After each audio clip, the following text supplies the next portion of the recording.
The story begins with a majestic voice echoing through the air, calling the name of Mumyeong, who lay prostrate on the ground.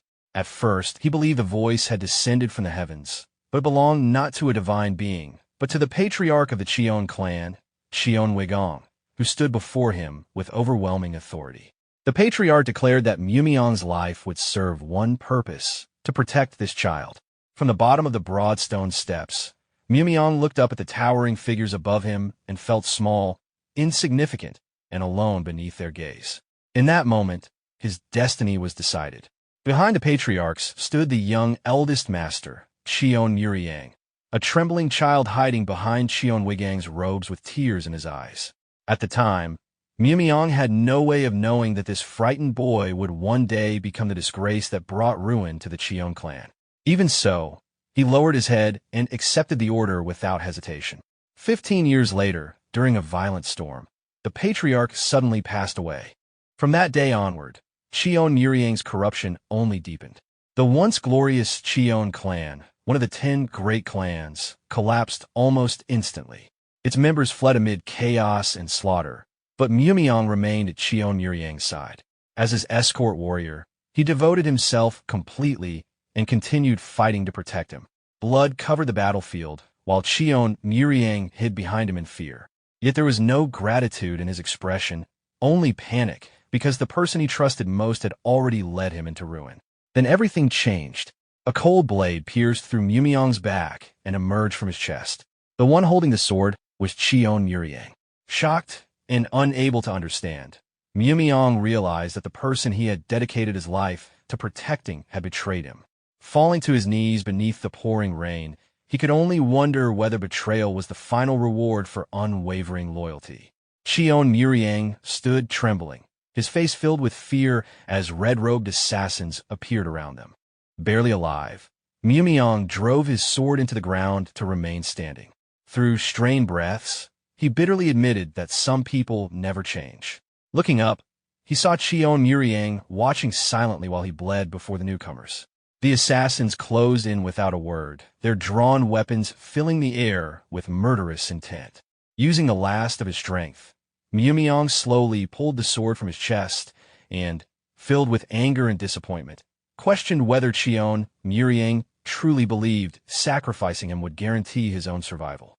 As more shadowy figures emerged, Mumyeong mocked his own foolishness and wondered whether turning to the demonic cult could ever save Cheon Muryang or restore the Cheon clan. Rain poured even harder across the estate, and an ominous feeling settled over everything. With hatred burning in his eyes, Mumyeong accepted that he had been completely wrong about Cheon Muryang. At that moment, a bolt of lightning split the sky and illuminated the entire mansion. In the flash of white light, the members of the demonic cult revealed themselves in their distorted and unnatural forms. At their front stood a masked man. Behind him was a woman whose face appeared melted and reshaped beyond recognition. Beside her stood a giant wearing a bullhorn mask, carrying several blood-soaked heads across his shoulder as if they weighed nothing. The sight left Cheon Muryang frozen in terror. With his remaining breath, Mumyeong made him understand that if he truly wished to survive, bringing these monsters here had been his greatest mistake. At that moment, the bull-masked giant let out a beast-like roar and raised his enormous sword high into the air, preparing to strike. Cheon Muryang screamed in panic, but the terrifying blade never struck him directly. Instead, it came crashing down behind him and cut through his body in a single devastating blow. In an instant, the young master was split apart. Fresh blood mixed with the rain and turned the storm crimson. Watching this, Mumyeong thought bitterly that he should never have devoted his life to serving the young master. Using the last of his strength, he looked toward the empty sky and wondered whether Cheon Muryang was witnessing this from beyond. Only then did he understand that Cheon Muryang had never truly deserved his protection. The memory of the oath he had once made returned to him, and regret filled his heart for not abandoning that ruined path long ago. His fingers loosened. The sword slipped from his grasp and struck the cold ground. Mumyeong fell to his knees in the rain and blood before the broken remains of the person he had protected all his life. Soon after, his consciousness slowly faded into endless darkness. Even at the end, he felt there was no one left to blame. only regret remained. Long ago, he had been a nameless orphan wandering alone until the patriarch of the Cheon clan took him in and gave him the name Mong, meaning the nameless one. As he stared into the storm, one final wish formed in his heart. If he were given another life, he wanted nothing more than a true name and a life untouched by this tragedy before the demonic cult consumed everything. And so, the nameless one died. His body disappeared into nothingness. Death felt cold, like sinking into an endless frozen sea. His awareness drifted deeper into the darkness until a gentle warmth suddenly touched his foot and pulled him back. Slowly opening his eyes, Mumyeong felt unfamiliar warmth around him. A maid was carefully washing his feet with warm water. But something felt wrong. His body felt unusually heavy. Startled, he jumped to his feet, and the maid fell backward in shock. Still dazed, he looked around the unfamiliar room and questioned whether he had somehow survived. His final memory remained clear, the countless blades of the demonic cult piercing his body. The maid quickly lowered her head and apologized for allowing the water to cool. At that moment, he recognized her. It was Wolyang, the personal maid who had served the eldest young master since childhood.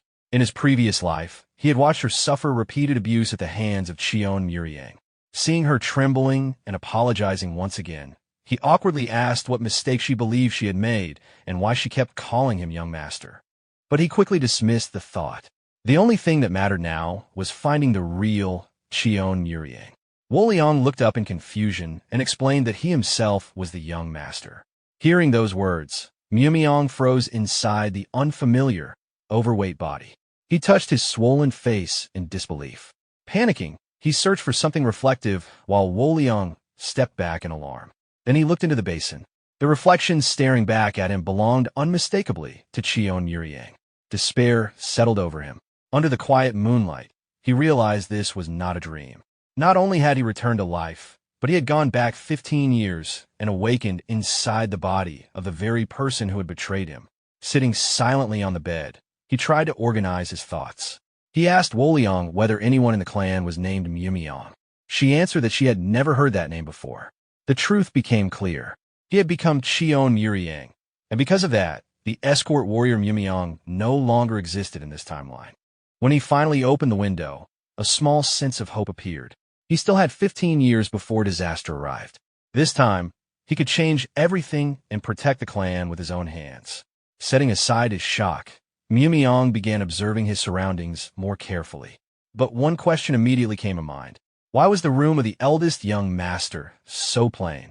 The chamber looked no different from that of an ordinary disciple. Then his eyes landed on a sword resting on a nearby shelf. A faint blue radiance surrounded it. At once, a painful memory returned. This was the same blade Cheon Muryang had used to stab him in the back. To his surprise, he recognized it as the celestial light sword. According to legend, it had been forged from a single ray of light that cut through darkness and was passed down only to the eldest young master of the Cheon clan, which meant the sword now belonged to him. Mumyeong slowly drew the blade. Its polished surface reflected his face while a bright aura spread quietly through the room. A small smile appeared on his face as he realized this weapon was on an entirely different level. Wanting to test it, he took a stance and attempted a simple strike. But the heavy and bloated body refused to respond properly. He lost balance almost immediately. After only a few movements, he was already gasping for breath and struggling to stand. Heat rushed to his face. Nausea followed. His legs trembled uncontrollably. Eventually, he dropped to his knees and steadied himself against the cold floor. The treasured sword slipped from his hand and fell beside him. Mumyeong stared at it in disbelief. He could not understand how a few simple swings had left his body completely exhausted. Under the pale moonlight, he realized the road ahead would be far more difficult than he had expected. He sat down and entered meditation to understand the source of the body's weakness. Although Cheon Muryang had never trained seriously in martial arts, his condition still felt abnormal. Normally, internal energy gathers in the dantian and flows naturally through the meridians. But inside this body, a massive amount of energy was trapped in the dantian and unable to circulate. Even worse, the unstable energy currents were colliding and gradually damaging both the meridians and the dantian. Then realization struck him. This was the result of excessive consumption of elixirs, a common mistake among spoiled noble children. People mocked this condition as the deviation of the golden spoon. Meanwhile, the training grounds of the Cheon clan echoed with the sounds of martial practice. Young disciples moved their one-in swords repeatedly, their blades cutting through the air. Suddenly, one powerful strike landed directly on an apprentice's head and left him staggering. The apprentice angrily demanded to know who had attacked so seriously during training. His opponent simply smiled and reminded him that he had claimed he could win with only one hand. Then he demanded the money from their bet. Holding his aching head, the apprentice argued that the match should not count. But the argument stopped when someone appeared at the edge of the field. The disciples froze. The eldest young master had arrived. Whispers spread immediately as they questioned why the useless young master had come to the training grounds for the first time. At that moment, Mumyeong, who was now Cheon Muryang, was already struggling to breathe. Even holding a simple wooden sword felt unbearably difficult. One apprentice mocked him and suggested he give up and leave since nobody wanted him there. After thinking for a moment, Muryang reached a conclusion. Sword training was impossible in this condition. His first goal would not be martial arts. He needed to run and lose weight. The unexpected decision left the disciples staring in complete confusion. Ignoring the confused stares around him, Cheon Muryang began running around the training grounds. Each step made his heavy body shake violently.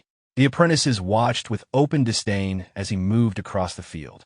The arrogant disciple from earlier laughed and remarked that the young master apparently had no intention of leaving.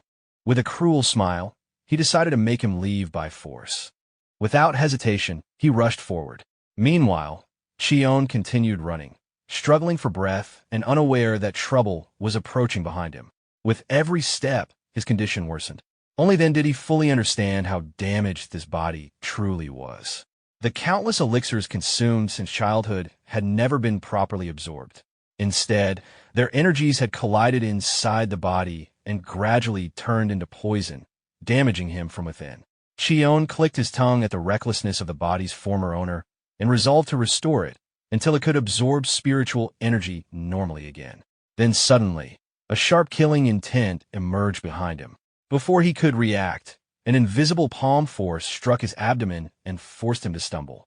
Almost at the same moment, a real sword shot through the air and embedded itself into a wooden pillar beside him. Cheon stopped immediately, his eyes fixed on the trembling blade. He could hardly believe someone had attacked him using a real weapon. The disciple approached with a false smile and casually claimed that the sword had slipped during training. Behind him, the others laughed and mocked the young master openly. Their leader looked at him with clear contempt and warned him that the training grounds were dangerous, suggesting that he return to his room and hide as usual. Cheon watched them quietly. Only then did he realize this was how the original Cheon Muryang had always been treated within his own clan. The bully clearly believed that a few threats would be enough to scare away someone who relied only on status. Unexpectedly, Cheon Muryang simply let out a small laugh. He scratched his head, thanked them for their concern, said he would be more careful, and continued running. The entire group stood frozen in confusion. Their leader eventually burst into laughter, collected the bet money from the earlier match, and mocked the stubborn young master while leaving with the others to drink. But behind the smile, resentment remained. Meanwhile, Cheon Muryang kept running. He disliked seeing warriors ridicule their own young master, but he forced himself to remain patient. His body was too weak. Fighting now would only end in defeat. His true objective was elsewhere. In his previous life, he had always wanted access to the secret martial arts of the Cheon clan, and those techniques should be stored inside the Celestial Dragon Library. As the eldest young master, entering the library should have been simple. After a long and exhausting run, he finally arrived at the place he had wanted to reach. But his expectation collapsed instantly. The guard standing at the entrance delivered words that left him speechless. Sweat formed across his forehead as he asked the guard to repeat himself. The guard sighed and firmly explained once more. The eldest young master, Cheon Muryang, had been stripped of his qualification to enter the Celestial Dragon Library. Not only that, he had also lost his right of succession. Cheon Muryang stood frozen in place as the meaning of those words slowly settled in. The guard firmly repeated that entry into the Celestial Dragon Library was strictly forbidden. With no room to argue, Cheon Muryang remained standing at the foot of the stone steps before finally turning back. Step by step, he returned to his room. The moment he arrived, he dropped onto the bed, overwhelmed by exhaustion and disappointment. Sitting silently, he realized that his attempt to change destiny had already met an obstacle. Now the condition of the room finally made sense. Cheon Muryang had already lost his position as the young patriarch. His original plan, to find a method inside the library to quickly absorb the accumulated elixir energy, had collapsed completely. He would need another solution. As he reflected, he began to see that the original Cheon Muryang's childhood had not been easy either. His body had been ruined by excessive elixirs. Enemies surrounded him. Even the people serving him looked down on him. In some ways, Cheon Muryang had been just as isolated as Mumyeong once was. Perhaps that was why he never trusted anyone, not even his own escort warrior. But Mumyeong quickly stopped himself. There was no reason to excuse Cheon Muryang. No matter the circumstances, he had still brought the demonic cult into the clan and led the Cheon clan toward destruction. His loneliness did not erase that. Mumyeong himself had also lived in isolation before, but by choice, devoting everything to martial training. At that moment, a faint smell reached him. Turning his head, he noticed a meal tray left nearby. He realized it must have been prepared by Wolyang, but the dish contained only mushrooms. Quietly, he thought there should at least be some meat. The meal felt far too plain. As he ate the tasteless food, another question appeared. How had Cheon Muryang become so overweight eating meals like this? Then suddenly, he remembered something. There was still one person left. A small sense of hope appeared. Cheon Muryang still had a single ally. The next morning, he started the day with renewed determination. He began with simple stretches. Even that left him breathing heavily. He could hardly believe a body could become exhausted from something so basic. Just then, Wolyang entered and looked surprised to find him awake so early. Seeing him preparing again, she quietly wondered whether he intended to continue training. Cheon Muryang gave only an awkward response. As she prepared to leave, she gently placed a garment over his shoulders. It was a small gesture, but careful and thoughtful. Cheon Muryang called out and asked about the clothes. Thinking he meant laundry, Wolyang immediately became flustered and apologized, explaining that she had accidentally fallen asleep while waiting for him. Watching her reaction, he thought that even if she did not seem especially capable, she was still the only ally he had. He stepped closer. Wolyang jumped in surprise. Then he quietly placed a hand on her shoulder and thanked her. The unexpected reaction left her completely confused. Unable to understand his meaning, she simply stood there. Cheon smiled awkwardly, apologized, and casually asked her to work a little harder because there would be much more laundry from now on. Then he turned and resumed training. Wolyang remained standing with the clothes in her arms, watching silently as he left. And so his training continued. From day into night, beneath the moonlight, Cheon kept running. Every step was difficult. His body strained under its own weight. His breathing became uneven. Sweat soaked his face and clothes. With each lap, he felt closer to his limit. But he continued moving forward. But then, a memory suddenly surfaced. It came from the harsh days of Mumyeong's training in his previous life.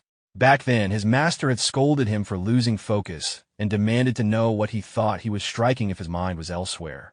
Calling him ungrateful and accusing him of caring more about festivals than training, the master punished him by ordering him to perform the movement known as Know Your Place 100 times. The younger Mumyeong had simply accepted the order and answered firmly. Beside the wooden training dummy, a girl complained that he was moving too slowly. At the same time, the young Cheon had been excitedly pulling the patriarch around to watch lantern festivals, acrobatic performances, and fireworks. Thinking back on those memories, Mumyeong wondered whether he had ever truly chosen anything for himself. But the answer came quickly. He had never really had a choice. He had picked up the sword only to repay the kindness of the patriarch who had given a nameless orphan a place to belong. Yet now, despite his exhausted body, a quiet smile appeared on his face. For the first time, this difficult training gave him genuine satisfaction. Under the moonlight, he kept running, not for duty, but toward a goal he had chosen himself. From a distance, Wolyang silently watched his unsteady figure. Concern filled her eyes. Then suddenly, she saw him collapse. She hurried forward to support him, and to Muryang's surprise, she was much stronger than she appeared. The next day, rain covered the training grounds. Even so, Muryang continued running. The usual group of troublemakers gathered again. One disciple clicked his tongue in annoyance, irritated that the stubborn young master had returned once more. Others stretched out their hands to collect bet money. One of them laughed and mocked Nungryo for losing again, since he always bet that the young master would not show up. Nungryo complained loudly, unable to understand why Cheon Muryang kept returning. Then he openly mocked the young master's behavior and called it irritating. Another disciple warned him to lower his voice, but Nungryo only grew louder. According to him, it did not matter whether the young master heard because Cheon Muryang had already lost his position and been removed from his proper residence. He even argued that even if Cheon Muryang became patriarch someday, he would hold no real authority. When someone asked why, Nungryo explained that the Council of Elders held the true power and that even Commander Cheon Seonhak would never follow the young master's orders. From his perspective, disciples only had two sides to choose from, the Council of Elders or Commander Cheon Seonhak. Because of that, he believed Cheon Muryang could do nothing to them. The others eventually calmed him down. After collecting the bets, the group dispersed while joking about earning money thanks to the young master. But Nungryo remained. He stood in the rain and watched Cheon Muryang continue running. A suspicious thought formed in his mind. Perhaps the young master was pretending to change so he could regain his position. At that moment, Cheon Muryang suddenly stopped and turned toward him. Nungryo looked back with contempt, assuming he had heard everything. Nearby, Wolyang stood quietly in the rain. Holding folded clothes in her arms, she faced Nungryo directly. Her expression remained calm and unexpectedly firm. There was no fear. Then, as if responding to that quiet determination, sunlight finally broke through the clouds. A new day began. At the training grounds, practice swords were lined up neatly. Cheon Muryang stepped forward and selected one. He gripped it firmly. His eyes focused ahead. Then he began training and executed a clean and controlled sword movement. A faint current of energy gathered around the blade as Cheon Muryang began practicing sword forms. A small smile appeared on his face. This was progress. After days of running, he finally had enough stamina to hold and move the sword properly. If he combined endurance training with sword practice, the elixir energy trapped inside his body should absorb more efficiently. But suddenly, an angry voice broke the silence. Someone demanded that certain words be taken back. An arrogant disciple turned around and shouted, asking how a mere servant dared to speak that way. From a distance, Cheon Muryang noticed Nungryo and several others surrounding someone. It was Wolyang. She stood her ground and demanded that they stop insulting the young master. Cheon Muryang paused in surprise. Nungryo stepped forward and grabbed her by the collar. Anger twisted across his face as he demanded that she repeat what she had just said. Without hesitation, Wolyang repeated herself and insisted once more that he withdraw his insult. The surrounding disciples began whispering. From what they understood, Nungryo had openly insulted the young master, and the maid had overheard him. Not wanting involvement, many quietly left. That only made Nungryo more furious. His eyes sharpened as he questioned how a servant could act so boldly. But Wolyang did not back away. She kept looking directly at him. Humiliated and angry, Nungryo slowly drew his sword. His hostility spread through the training field. He pressed the blade against her neck as if testing whether she would still remain fearless. But before he could act, another sword cut across. His attack was redirected instantly, and he stumbled backward in shock. After regaining his balance, he finally saw who had stepped in. Standing in front of Wolyang was the eldest young master. Cheon pointed his sword directly at Nungryo and calmly demanded to know what he thought he was doing. His usual hesitation was gone. His gaze was steady, sharp, and unexpectedly commanding. The pressure alone made Nungryo falter. Cheon Muryang ordered him to draw his sword properly. Cold sweat formed on Nungryo's forehead as he tried to understand what was happening. Then Cheon Muryang stated that if Nungryo had something to say to Wolyang, he could say it through his blade. Nungryo hesitated and asked whether this meant the young master was challenging him. Cheon Muryang repeated the word duel as if considering it. then calmly raised the stakes and suggested treating it as a fight to the death. He laid out the conditions. If he won, he would not pursue punishment for the incident, and Nungryo would never return to the training grounds. Behind him, Wolyang panicked. She knew he had barely held a sword for over a month. Suddenly, Cheon slammed a wooden practice sword into the ground. Wolyang was shocked. Cheon Muryang spoke quietly but firmly. Insults directed at him did not matter. But insults toward people who cared for him would not be tolerated. That was his principle. Then he raised his sword again and ordered Nungryo to prepare. Still uncertain, Nungryo asked whether he truly intended to keep his word. Cheon Muryang answered immediately. He never broke his promises. Internally, Nungryo laughed to himself. He had not expected the young master to act this way, but none of it mattered as long as he won. Certain of victory, he silently dismissed Cheon Muryang as nothing more than a lazy and useless fool. But then, a powerful aura suddenly erupted from Cheon Muryang. The sword in his hand released a brilliant glow. Nungryo instinctively stepped back. He could not believe such pressure was coming from the young master. Cheon Muryang tightened his grip and calmly questioned whether Nungryo was afraid. When no response came, he warned that if his opponent would not attack, then he would move first. In the next instant, he surged forward. His sword cut horizontally with unexpected force. Caught off guard, Nungryo still reacted in time. Confident again, he mocked the attack and thought the speed was lacking. With that level of skill, he could not understand how someone would challenge him to a duel with such conditions. Then their swords met. A flash of light burst from the collision. The sound of metal echoed across the training grounds. And in a single exchange, Nungryo's sword was thrown from his hand. The blade spun through the air and embedded itself into the ground directly in front of him. The duel ended immediately. Nungryo remained frozen. Only after several moments did he understand. Cheon Muryang had never aimed for him. From the beginning, his target had been the sword. Using the force of the clash itself, he had disarmed him perfectly. Staring in disbelief, Nungryo questioned whether such a technique truly belonged to the Kine clan and wondered when the young master had become capable of this. Cheon Muryang looked at him coldly. He reminded him that this had been declared a fight to the death. Yet Nungryo had swung carelessly without understanding his opponent. Then he asked whether this was truly how a disciple of the Kine clan should fight. Unable to answer, Nungryo slowly dropped to his knees. Cheon Muryang looked at him and called the display disappointing. Resting the sword on his shoulder, he stated that Nungryo was not yet worthy of carrying a blade. Blood quietly ran down Cheon Muryang's hand from the strain of using a technique beyond what his current body could endure. He ignored it. Instead, he told Nungryo to think about why a person chooses to wield a sword. When he found the answer, he could return and challenge for the blade again. Nungryo remained kneeling in silence. For the first time, he seriously considered the meaning behind those words. Meanwhile, Cheon Muryang turned and called for Wolyang to return with him. Behind them, the remaining disciples stood speechless.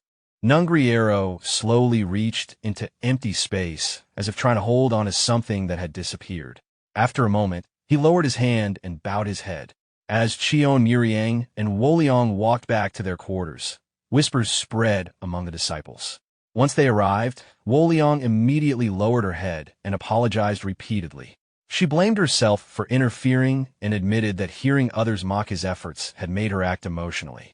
She also blamed herself for his injured hand and wished she had remained calmer. Cheon Muryang looked at the wound and explained that the injury came from forcing a technique his body could not fully handle. Then he told her there was no reason to apologize for defending him. Wolyang slowly looked up in surprise. Cheon Muryang smiled lightly and repeated the principle he had already shown. Insults aimed at him did not matter, but insults directed at people who cared for him would never be ignored. To protect those people, he would not hesitate, regardless of who stood in front of him. Wolyang looked at him in silence. Her eyes widened with surprise and admiration as the moment slowly settled in. Then an old memory returned. Years ago, during a festival night, the young Cheon Muryang had once shared his New Year's wish.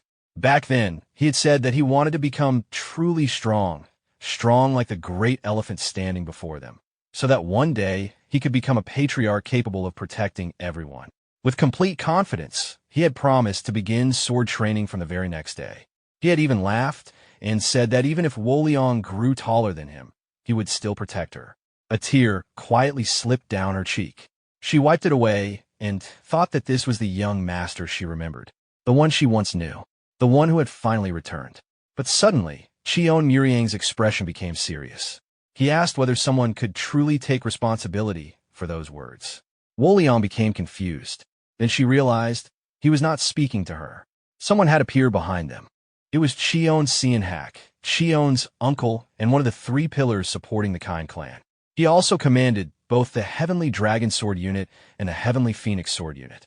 His expression remained cold as he repeated the question and demanded to know whether Cheon Muryang could truly stand behind such words.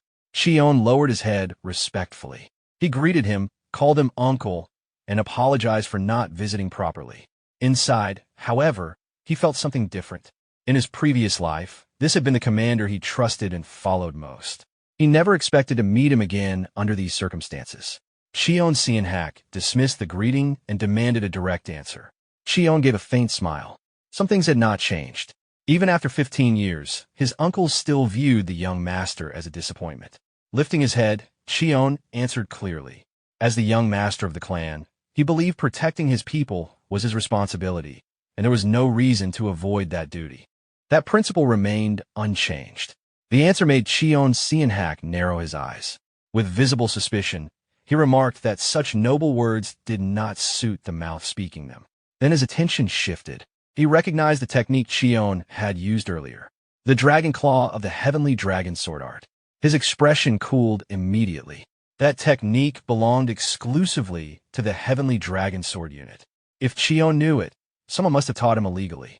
And if someone had risked doing that, they must be someone close to him. Cheon Seonhak declared that he would find the traitor and punish not only that person, but everyone who protected them. Then he challenged Cheon Muryang to protect them if he truly believed in his own words. If he failed, he would bear responsibility and lose access to the training grounds permanently. The intention was obvious. This was also a convenient opportunity to remove the troublesome young master. Cheon pressed his lips together, carefully choosing his words. He finally answered. The traitor was no one. Both Woleong and Cheon Seonhak stared at him in confusion. Inwardly, Cheon Muryang remembered the truth. In his previous life, the person who taught him that technique had been Cheon Seonhak himself. But aloud, he simply explained that he had once seen the Dragon Claw technique and reproduced it through observation. For a moment, Cheon Seonhak burst into laughter.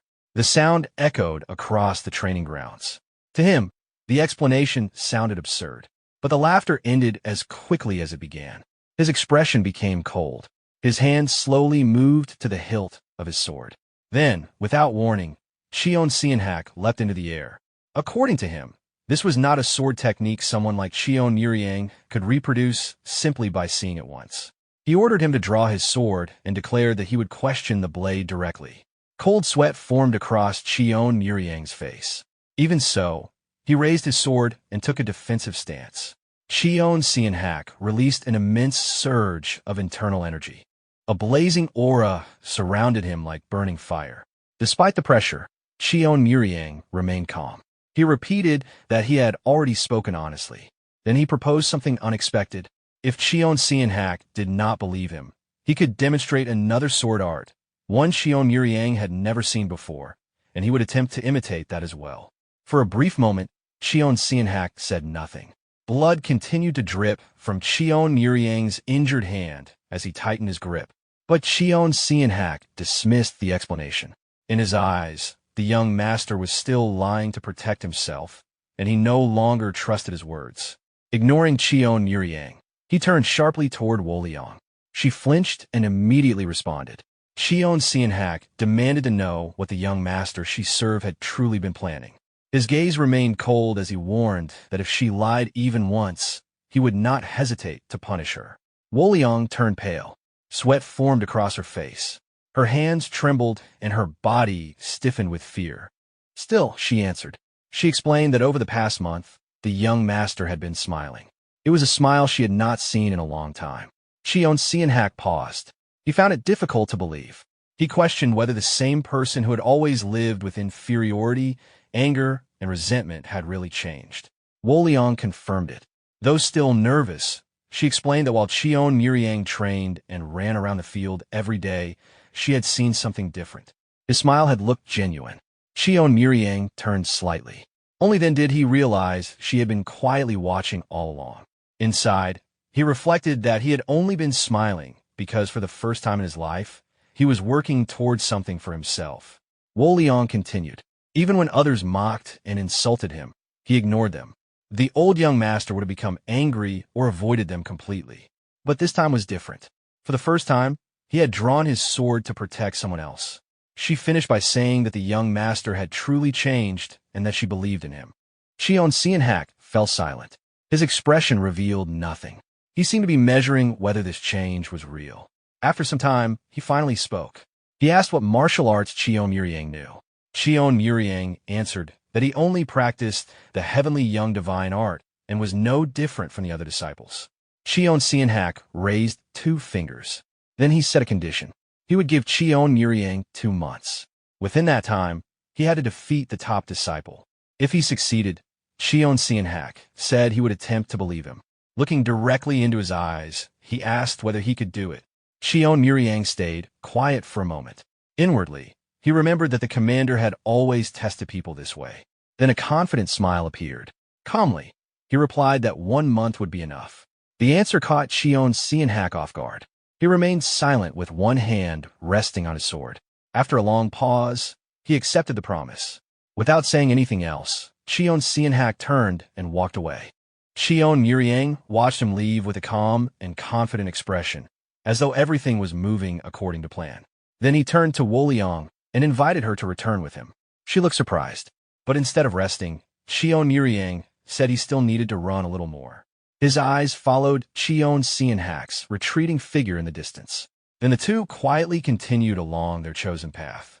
Woleong answered brightly and followed behind him.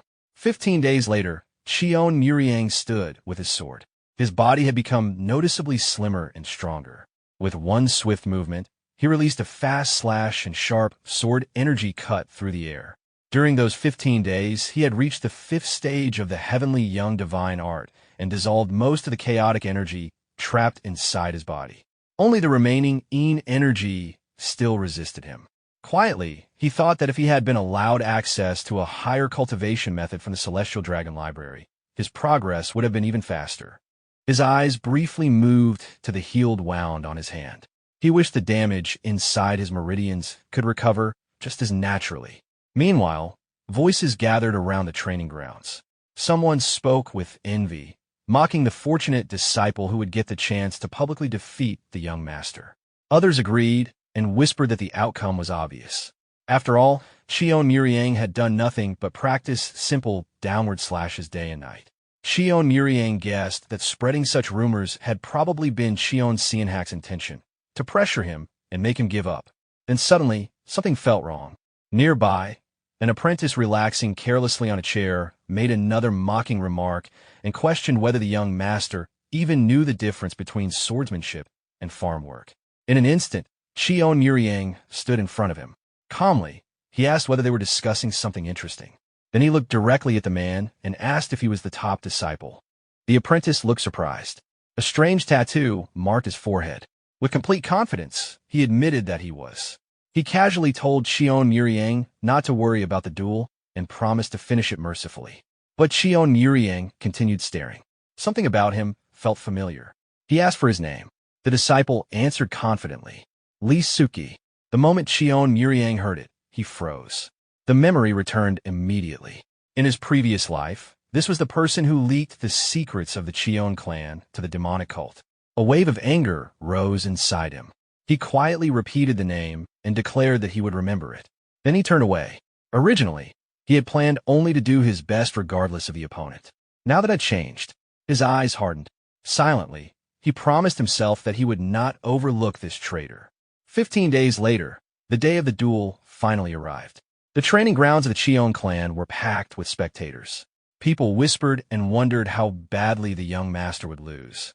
Still, some noticed that something about him seemed different. Then a loud order for silence spread across the arena. The referee officially announced the beginning of the match. He He explained that the duel had been arranged personally by Commander Cheon Seon-hak. From above, Cheon Seon-hak signaled for the names of the participants to be called. The referee stepped forward and announced Lee OK first. With complete confidence, Lee Suki entered the stage. His expression carried certainty as he casually swung his wooden weapon. Victory already seemed guaranteed in his mind. Then the referee called for Cheon Muryang. Silence followed. The referee looked around in confusion. Whispers spread. Some wondered if the young master had fled. Quiet laughter quickly turned into open mockery as several disciples joked that this was exactly what they expected from someone they considered cowardly and useless. Lee smiled with open contempt. Above them, Cheon Seon-hak watched in silence, his expression impossible to read. But at that moment, a clear voice echoed across the arena. Cheon Muryang had arrived. The entire crowd froze. Even Cheon Seon-hak could not completely hide his surprise. Everyone turned toward the entrance of the training grounds. Slowly, a tall and noticeably leaner young man walked forward with an entirely different presence. The spectators stared in disbelief. Whispers spread immediately. People questioned where the overweight young master had gone and who this person was. Then someone recognized him. Shock spread through the arena.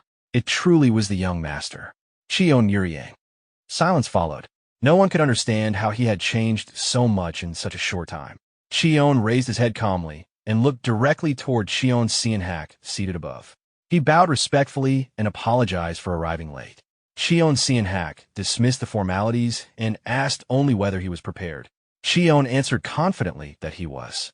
Then, to everyone's surprise, he tossed aside his wooden sword and firmly planted his staff into the sand. Standing opposite him, Lee frowned. The change in appearance irritated him. He wondered whether losing weight had made the young master overconfident. To him, someone who had trained for only a month should not even consider standing against him. Still, he quickly pushed those thoughts aside. Today, not only was Cheon Seon-hak present, but commanders from both the Heavenly Dragon Sword Unit and Heavenly Phoenix Sword Unit were watching. Lee intended to use this opportunity to leave a strong impression. Cheon watched him quietly. He could already see what was happening. Lee was not focused on the match. He was thinking about recognition and advancement. Inwardly, Cheon looked at him with cold clarity. Lee had always been this kind of person, not someone who rose through swordsmanship, but through manipulation and ambition. In his previous life, after entering the Heavenly Dragon Sword Unit, Lee had gained influence through politics rather than ability. Eventually, blinded by greed, he betrayed the Cheon clan and passed information to the demonic cult. By the time Mumyeong had realized the truth, it had already become irreversible. This time will be different. Lee had not committed those crimes yet.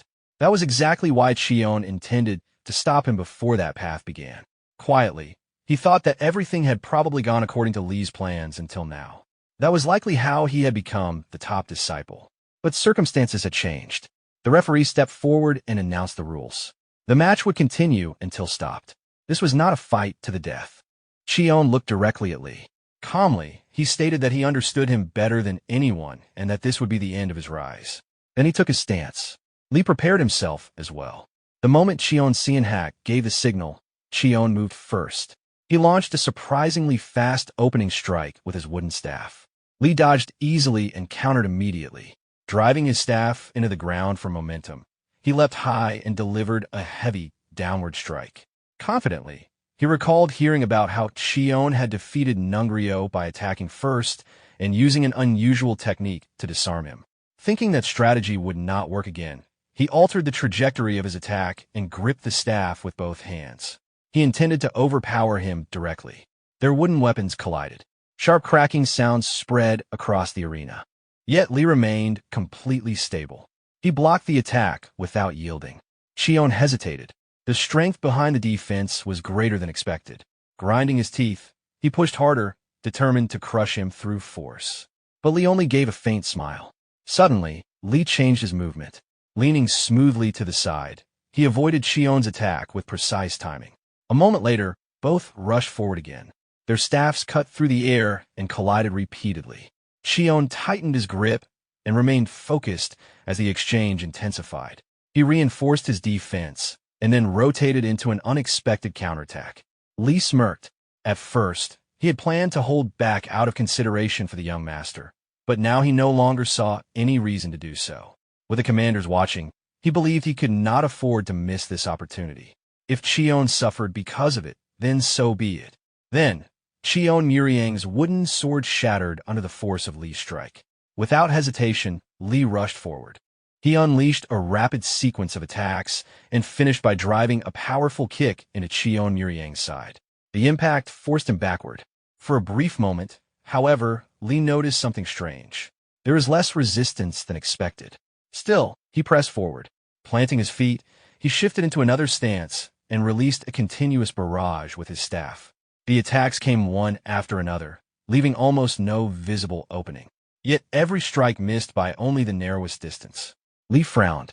Then he reassured himself that this was simply proof of the difference between them. Stepping back slightly, he remained completely confident. Even if the opponent was Cheon, this display should have been enough to impress the commanders. Everything had gone exactly according to plan. Now all he expected was applause. Instead, silence. The arena had become strangely quiet. Confused, Lee looked around. Then his vision suddenly shifted. The sky turned. The arena tilted. And before he understood what happened, he found himself lying flat on the ground. A broken piece of wood rested beside him. Above him stood a tall figure blocking the sunlight. Lee slowly looked up. Cheon stood there. With calm eyes, he asked whether he had rested enough. Still confused, Lee tried to understand what had happened. Then his body refused to move. His eyes shifted to the shattered fragments nearby. Only then did he realize the broken weapon was his own. The memory returned instantly. At that exact moment during the clash, Cheon had redirected the exchange and shattered Lee's staff with a single movement. At the same time, a compressed burst of sword energy had exploded outward and struck him directly, throwing him backward before he could react. He had lost completely. Lying on the ground, Lee could not accept that he had been defeated so decisively. Cheon looked down at him. Quietly, he thought of the future betrayal that had once destroyed the Cheon clan. Then he told Lee that he would let this end here. But from now on, he should live carefully. Cheon would be watching. Lee tried to convince himself that he had simply been careless. But the reality in front of him gave him no comfort. Looking up at the young master standing above him, he felt something unfamiliar. For the first time, he felt completely defeated. Around them, the arena exploded into shock. Nobody expected the duel to end in a single exchange. Wolyang's eyes filled with tears.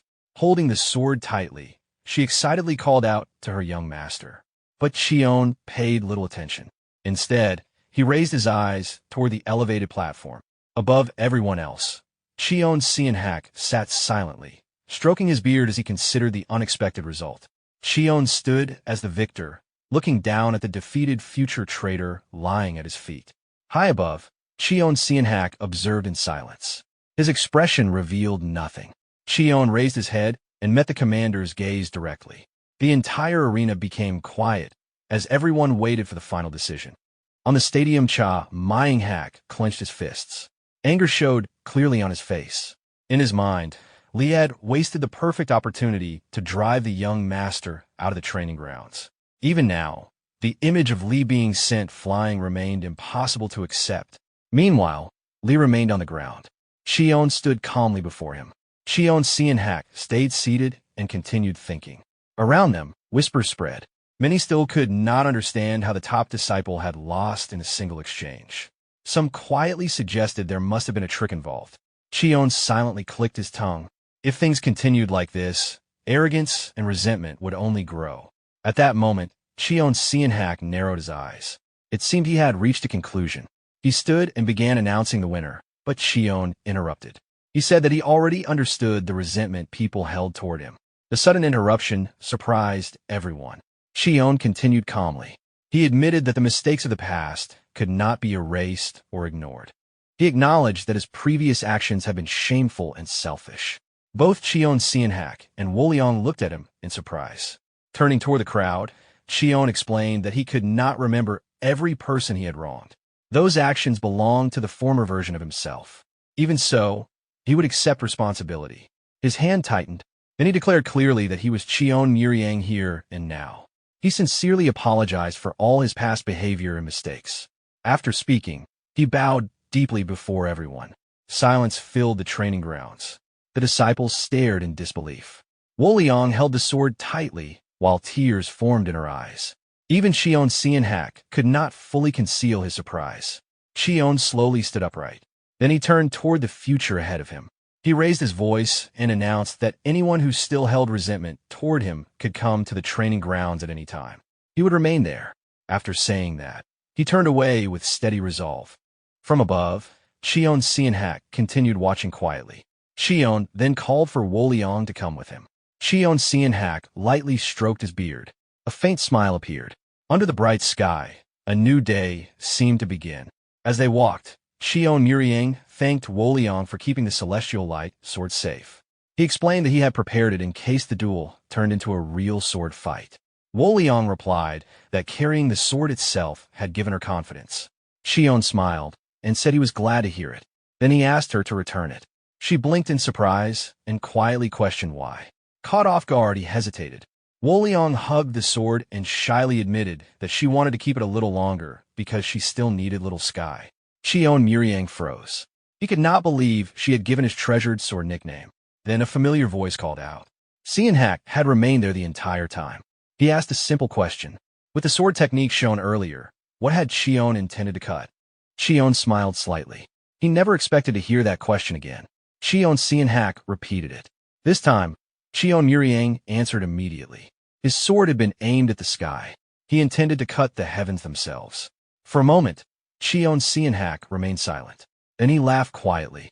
That answer reflected the same sword path he had followed his entire life. And unexpectedly, the person who understood it best had become the one he once looked down on the most.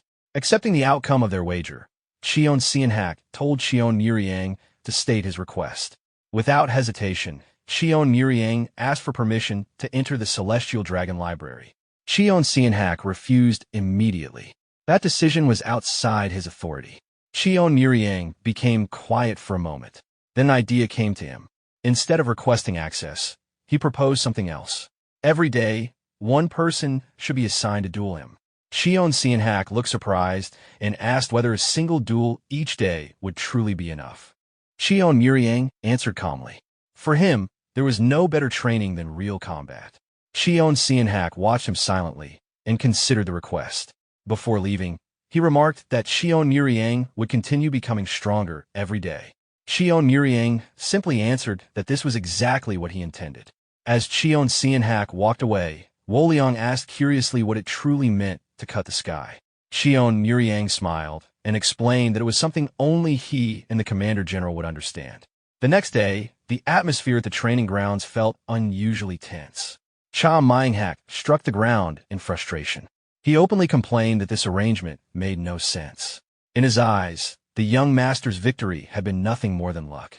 He believed success had only made him arrogant. He dismissed Li's defeat as nothing more than a failed attempt to show off. Cheon Muryang looked at his sword. He unsheathed it. A fresh scar remained visible across his face. The reflection in the blade brought back an old memory. Years ago, during a night at a tavern, the drunken young master had loudly declared himself heir of the Cheon clan and recklessly waved his sword while provoking everyone around him. Cha and the others had wanted to leave before things became worse. Someone had suggested stopping him before somebody got injured, but nobody stepped forward. Drunk and angry, the young master continued swinging wildly and demanded respect for his title. Then everything happened at once. Someone warned that the blade was dangerous. Cha moved first. Trying to protect another person, he stepped into the path of the strike. The scene descended into confusion. Bleeding and in pain, he held his injury while the drunken young master simply looked confused and accused him of exaggerating. Then he told him to leave. Others panicked at the sight. Now, staring into the sword's reflection, Muryang's expression hardened. That memory remained. On the first day of the new duels, his assigned opponent stepped forward.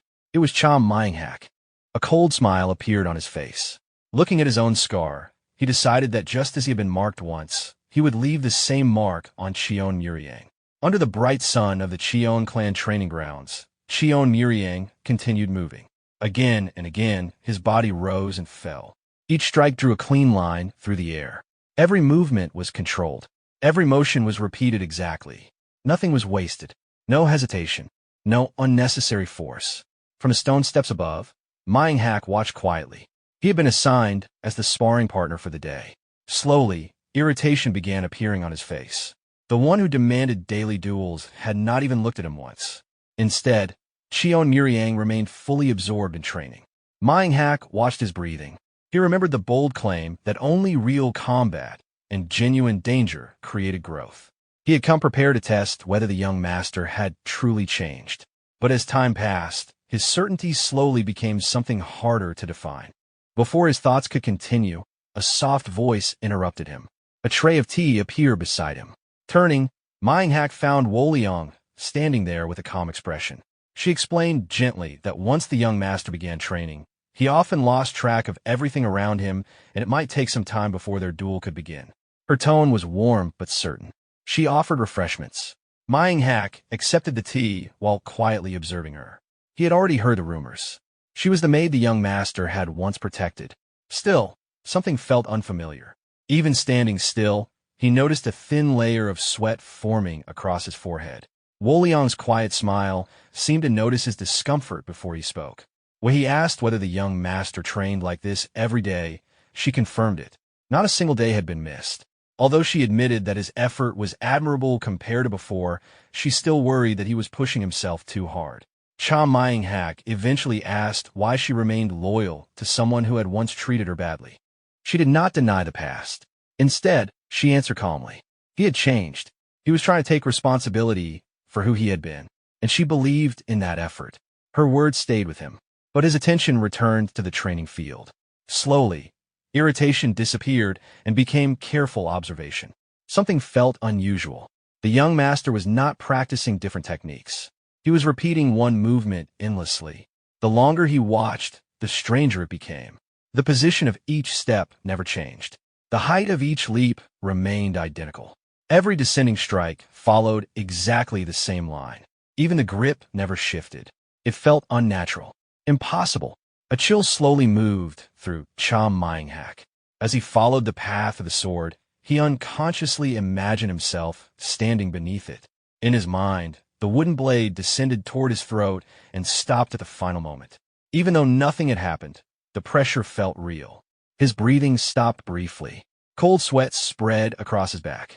He had not entered the field, yet it felt as though the sword had already reached him. Then suddenly, the training ended. Cheon Muryang lowered his sword and turned around. His expression remained calm.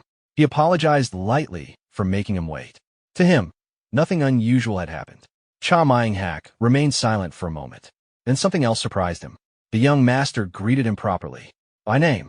That simple detail unsettled him more than the training. For someone from the main family to remember the name of an ordinary trainee felt impossible. When he expressed his surprise, Cheon Muryang answered simply. One day, every trainee would become a warrior of the Cheon clan. Because of that, he wanted to remember them all. Myeong had no reply. Then Cheon's eyes moved toward the scar across his face. Quietly, he asked whether he had caused it. Cha Myeong answered immediately. Yes. Understanding appeared in Cheon's eyes. That scar belonged to the person he had once been. Someone who would never have remembered. Someone who would never have cared. Slowly, Cheon's sheathed his sword. Then, to Cha Myeong's complete surprise, he bowed deeply. Not as formality, not for appearance. A sincere apology. He admitted that his foolish actions had left wounds that could not be undone. He could not erase the past, but he still asked for forgiveness. For a moment, everything felt still. A member of the main family, bowing to a trainee, went against everything Cha believed. The memories of the arrogant young master and the person standing before him no longer matched. After a long silence, he quietly placed his teacup down. Then he made his decision. He said that he had lost. Cheon Muryang looked confused. The duel had not even started. But Cha Myeong repeated himself. He had not lost in strength. He had lost in character. With new respect in his eyes, he said he would return better prepared before challenging him again. Then he turned and left. Cheon watched him leave with a small smile, believing his apology had been accepted. But Wolyang noticed something different. Beneath the respect, she could see an even stronger determination taking root. Soon after, Cheon Muryang made an unusual request. He asked Wolyang to record every wrongdoing he had ever committed without leaving anything out, including any harm he had caused her personally. She was surprised and emotional, but she agreed. For him, this was not simple reflection.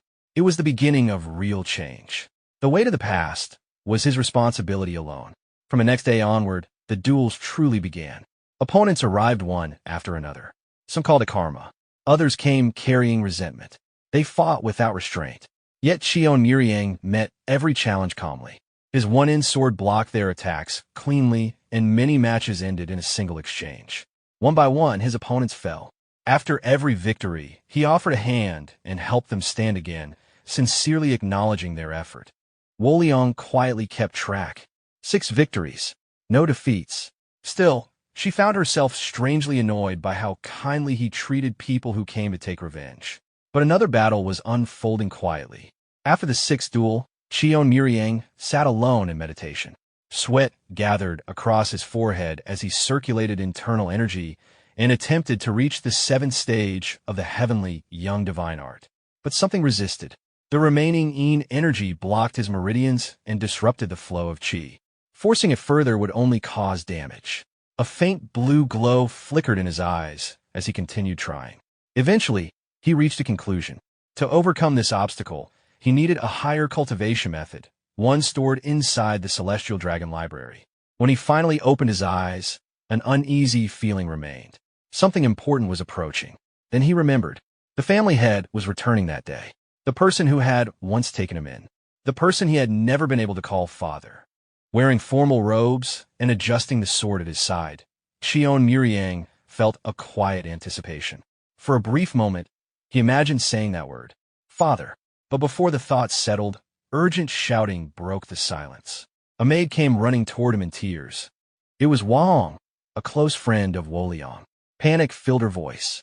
Before she could even explain properly, Cheon Muryang asked about Wolyang. The answer came immediately. She was with a woman rumored to be his fiancée. Without hesitation, he moved.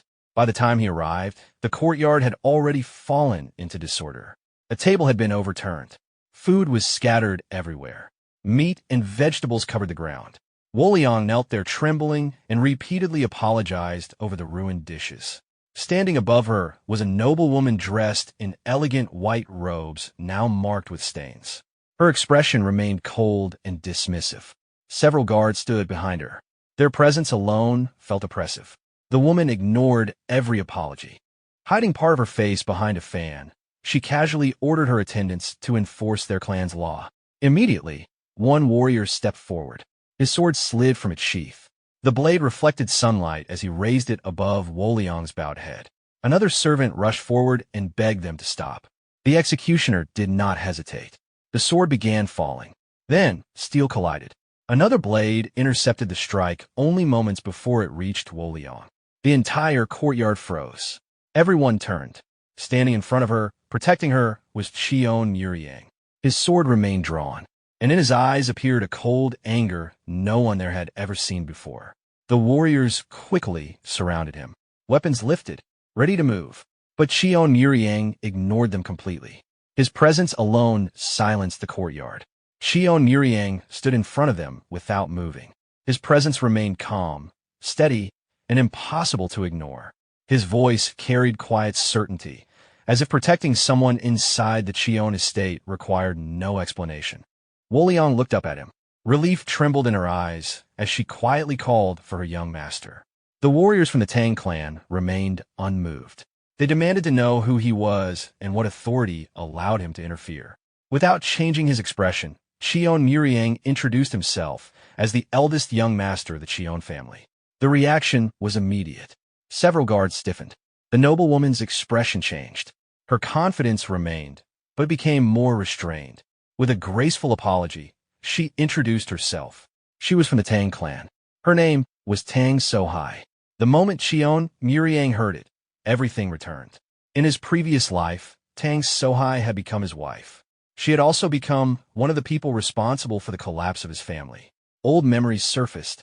When his body had once been destroyed by unstable elixirs, the Cheon family had desperately sought help from the Tang clan, known for poison and antidotes.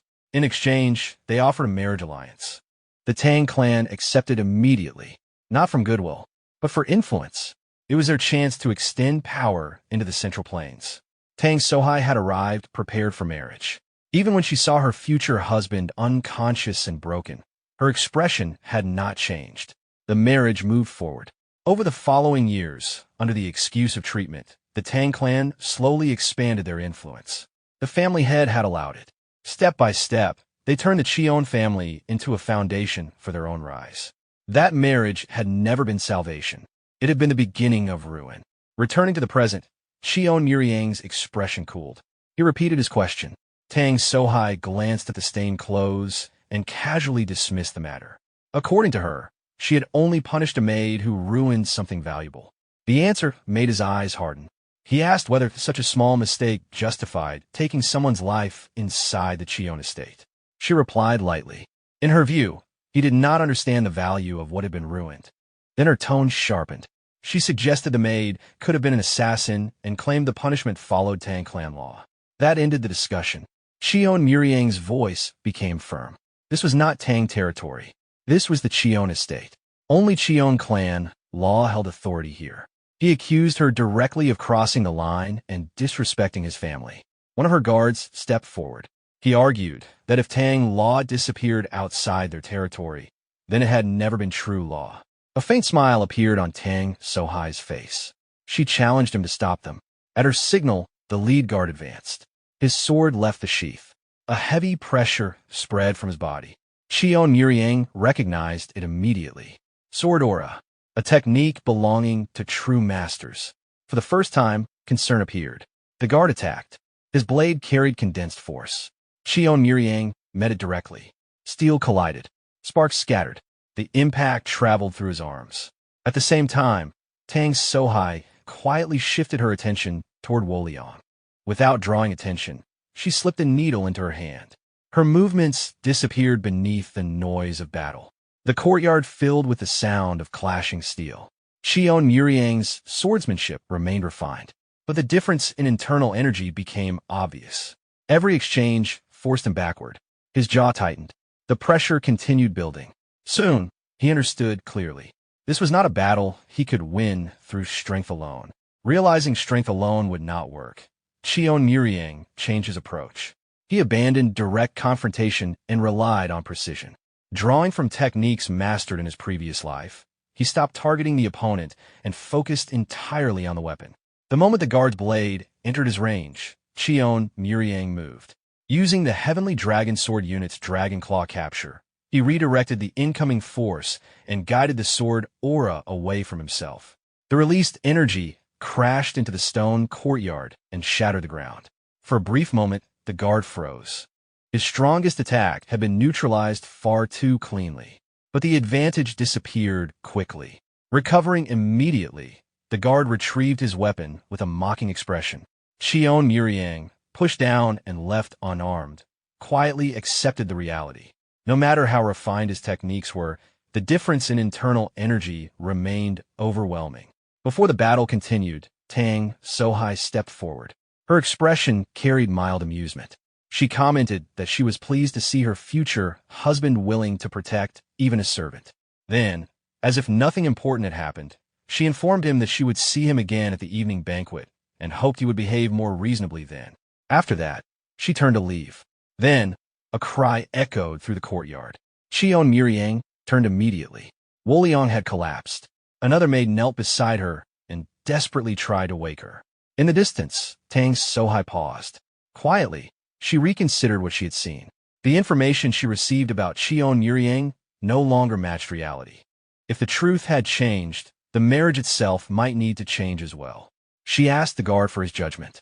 He calmly answered that the young master's swordsmanship was impressive, but his internal energy remained weak. 2 men would be enough. Tang Sohai gave a quiet order. Tonight, the eldest young master must not appear at the banquet. Meanwhile, panic surged through Cheon Muryang. He rushed to Woleong's side. Her face had become pale. Her breathing turned uneven. Dark shadows appeared beneath her eyes. Then his gaze moved to the scattered food. Instantly, he understood. Poison. Her cheerful words from earlier returned to him. She had proudly said she prepared something better than porridge. A cold anger settled inside him. Carefully, he lifted her into his arms and ordered Wong to bring his sword. As he carried Woleong away, someone hidden behind a pillar watched everything. A trembling spy hesitated, uncertain whether to report the incident to Nungryo. Soon the young master's residence became chaotic. Healers gathered around the bed where Wolyang lay trembling under the effects of poison. After exhausting every attempt, the chief physician finally stepped back. His hands were stained with herbs. He admitted that the poison had been slowed temporarily. But if it truly originated from the Tang clan, only their antidote could save her. Wolyang's body burned with fever. Sweat covered her pale face. Her breathing became rough. Cheon Muryang stood quietly beside her. Guilt pressed heavily against him. He wanted to say something, but nothing came. Finally, he turned to Wang. Calmly, he instructed her to stay beside Wolyang. Her voice shook as she asked where he intended to go. Cheon Muryang did not answer. He picked up his sword. Then he walked toward the door. Before leaving, he asked about the family head's banquet. As the son of the clan head, how could he fail to attend? His eyes hardened. The people responsible would be there, and tonight they would face his anger. Elsewhere, Cheon Muryang walked alone through a long corridor. His steps remained steady, but his thoughts were heavy. Bringing the Tang clan into conflict carried serious risks. If anything went wrong, they would not hesitate to consume the Cheon family entirely. He slowly exhaled and tried to clear his thoughts. Then he felt it. A surge of chi cut through the air. Sharp, violent, unfamiliar. It came from a forest beyond the estate, deep among the trees. There, Cheon Muryang stood surrounded by destruction. His sword moved again and again. Thick trunks split apart under each strike. Wood scattered. Leaves drifted. Dust filled the air. Every movement was precise, but there was no calm. Only anger. Cheon Muryang arrived quietly and watched from a distance. He understood immediately. This was not the heaven-cleaving sword meant to reach the sky. This was different. Every strike carried killing intent. It was a sword aimed at people, not principles. And that path was dangerous. A sword consumed by anger would eventually destroy the one holding it. Then, Cheon Muryang gathered everything into one final strike. The blade descended in a clean vertical line. A tall tree split perfectly in half and collapsed. The sound echoed through the forest. Dust rose. Cheon Muryang stepped back slightly. His breathing grew heavy. His hands trembled around the sword. Only then did Cheon Muryang step forward. Breaking the silence, he asked why someone who once spoke of reaching the heavens was now directing anger toward trees. What had pushed him this far? Cheon Muryang did not answer immediately. When he finally spoke, his voice remained quiet. He said he was weak. Because of that weakness, he failed to protect his people. If he wanted to protect them, he had to become stronger. There was no other path. Cheon Muryang repeated the words quietly. His people. There was clear surprise in his expression. Cheon Muryang finally turned. Lowering his head slightly, he answered. The people he wanted to protect were the Cheon family. The meaning reached deeper than expected. At that moment, Cheon Muryang realized he had misunderstood him. This was not pride, not ambition. It was responsibility. A quiet sense of shame settled inside him. For the first time, he truly understood the weight behind the young master's determination. A faint smile appeared on Cheon Muryang's face. Then he drew his sword. Earlier, Cheon Muryang had boldly claimed he could reproduce the heavenly dragon sword's dragon claw capture after seeing it only once. He had even offered to imitate another technique if shown. Now it was time to prove it. Cheon Muryang looked confused. But Cheon Muryang moved immediately. His blades swept through the air, not to strike, but to reveal something. He revealed that he himself was the creator of Dragon Claw Capture, the founder of the technique passed down to the Heavenly Dragon Sword unit. And beyond that, he had created another form, a technique never taught to anyone, a sword balance between cutting the sky and cutting human flesh. A violent surge of energy erupted outward. His presence expanded like a storm. Raising his sword, Cheon Muryang revealed the hidden technique, Dragon's Wrath. Then he moved. His speed exploded forward. The air itself seemed to tear apart. For a brief moment, Cheon Muryang's thoughts stopped. Before he could react, Cheon Muryang revealed the final form. Reverse scale, cleaving sword. The pressure descended like a mountain.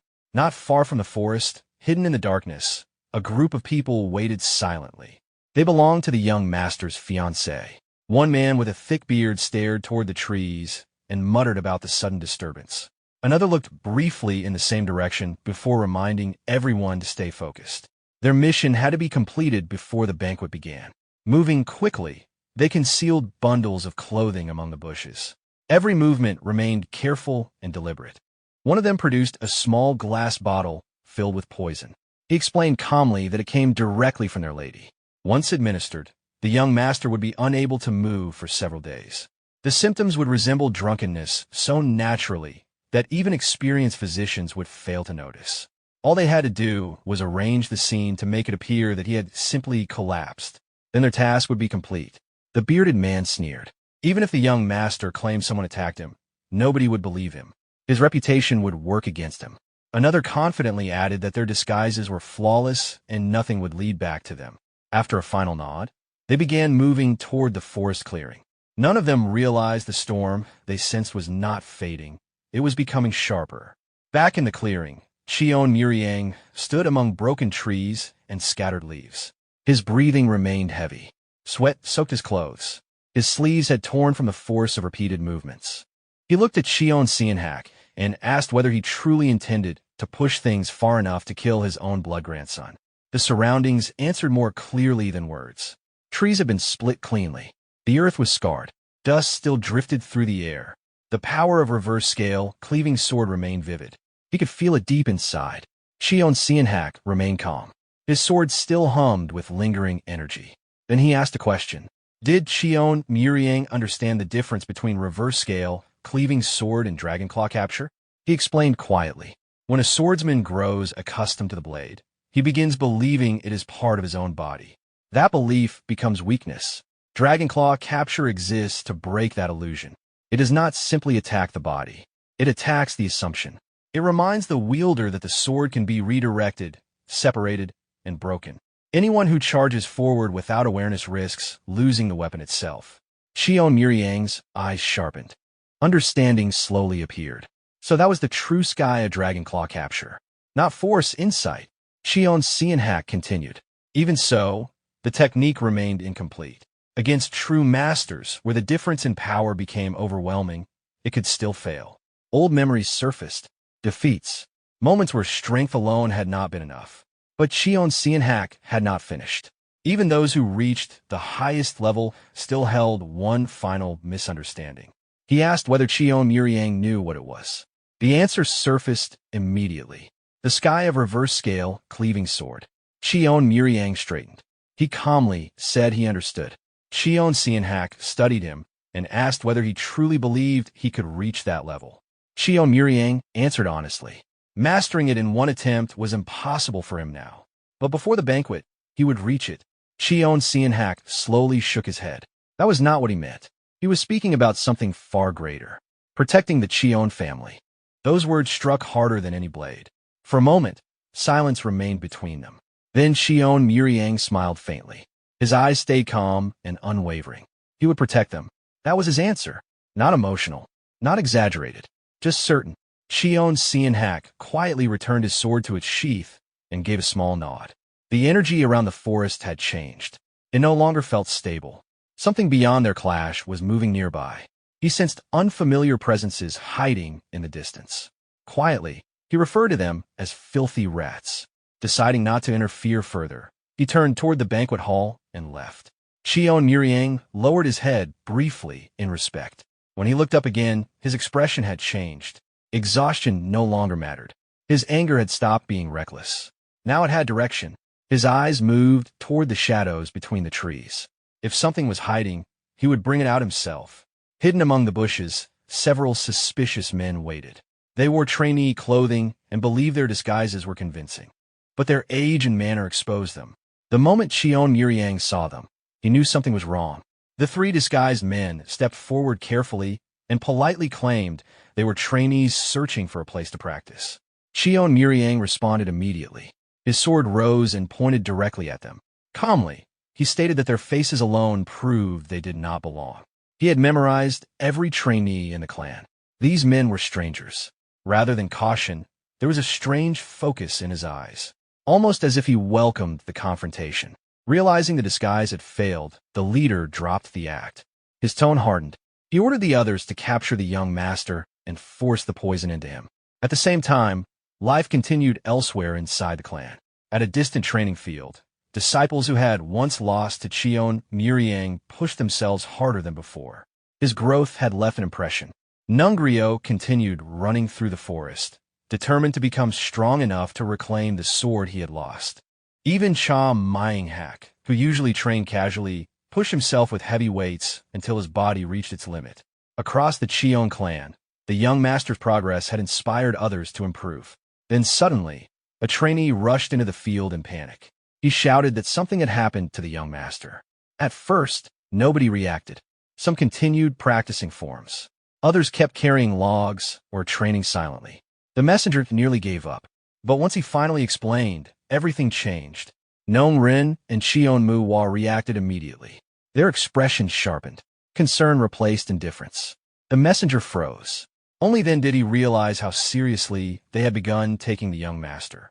Back in the forest, the silence disappeared. Leaves scattered as the assassins attacked. Cheon Muryang met the leader directly. Steel collided.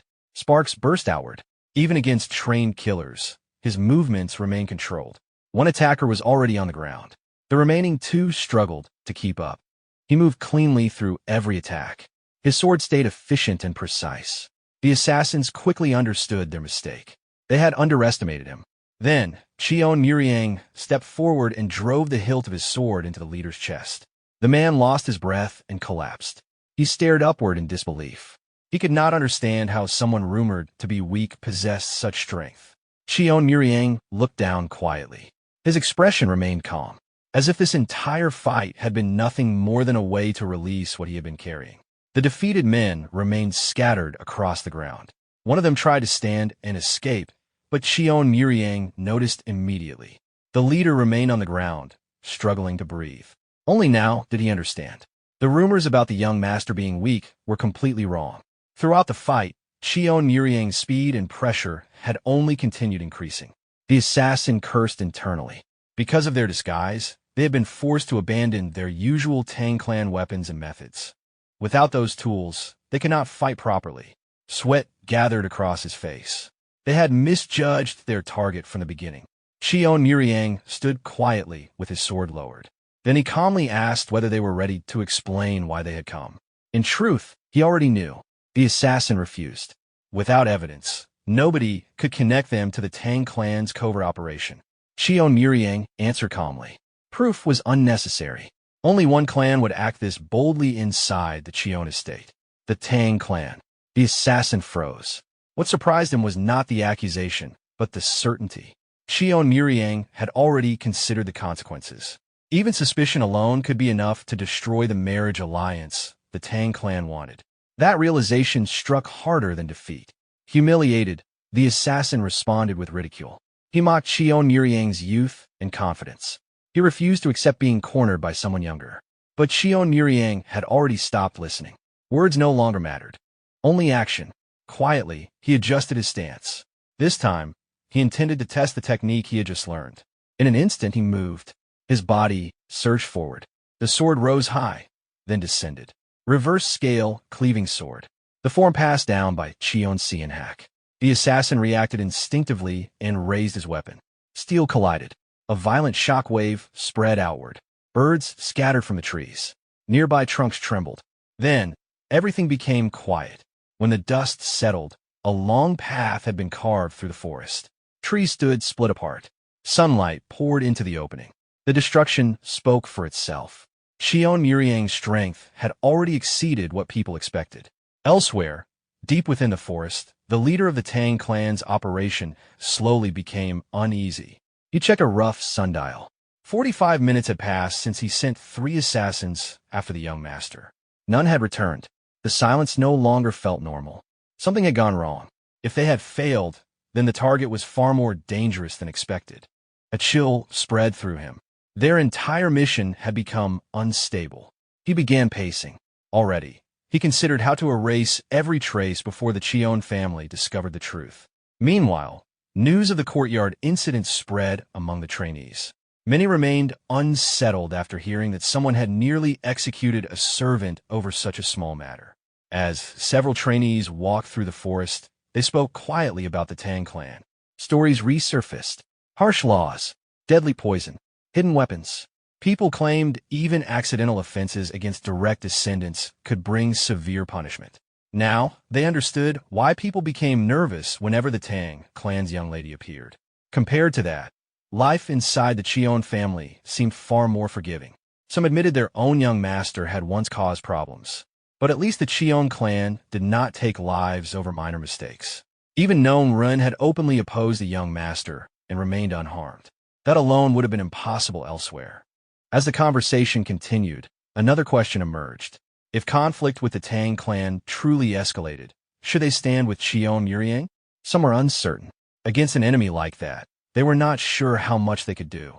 At that moment, one senior disciple raised his voice. He declared that the honor of the clan was at stake and urged everyone to search for the young master immediately. Not everyone believed him. Several trainees exchanged cautious looks. To them, his sudden loyalty seemed opportunistic. If the situation turned dangerous, they suspected he would abandon that attitude just as quickly. Even so, the group continued deeper into the forest. Then, the same trainee noticed something unusual. Hidden among the shadows, a Tang clan cleaner crouched beside a small fire. Bundles of clothing were being burned one by one. Every movement was deliberate. Evidence was being destroyed. The trainee froze. His heart began racing. He understood immediately that he had seen something he was never meant to see. For a moment, he stayed completely still and hoped to go unnoticed. Then the cleaner stopped. His head turned sharply. Their eyes met. The man had sensed him. Panic took over. The trainee turned and ran. Branches snapped beneath his feet as he pushed forward without looking back. His breathing became uneven. Fear drove him forward. He finally burst onto the forest path and collapsed in front of the others. Everyone stared in confusion. Trembling, he tried to explain. He had seen something, but before he could finish, the atmosphere changed. The air suddenly turned cold. A figure dropped from the trees. The Tang clan cleaner descended with sword already drawn. The meaning was obvious. No witnesses would leave alive.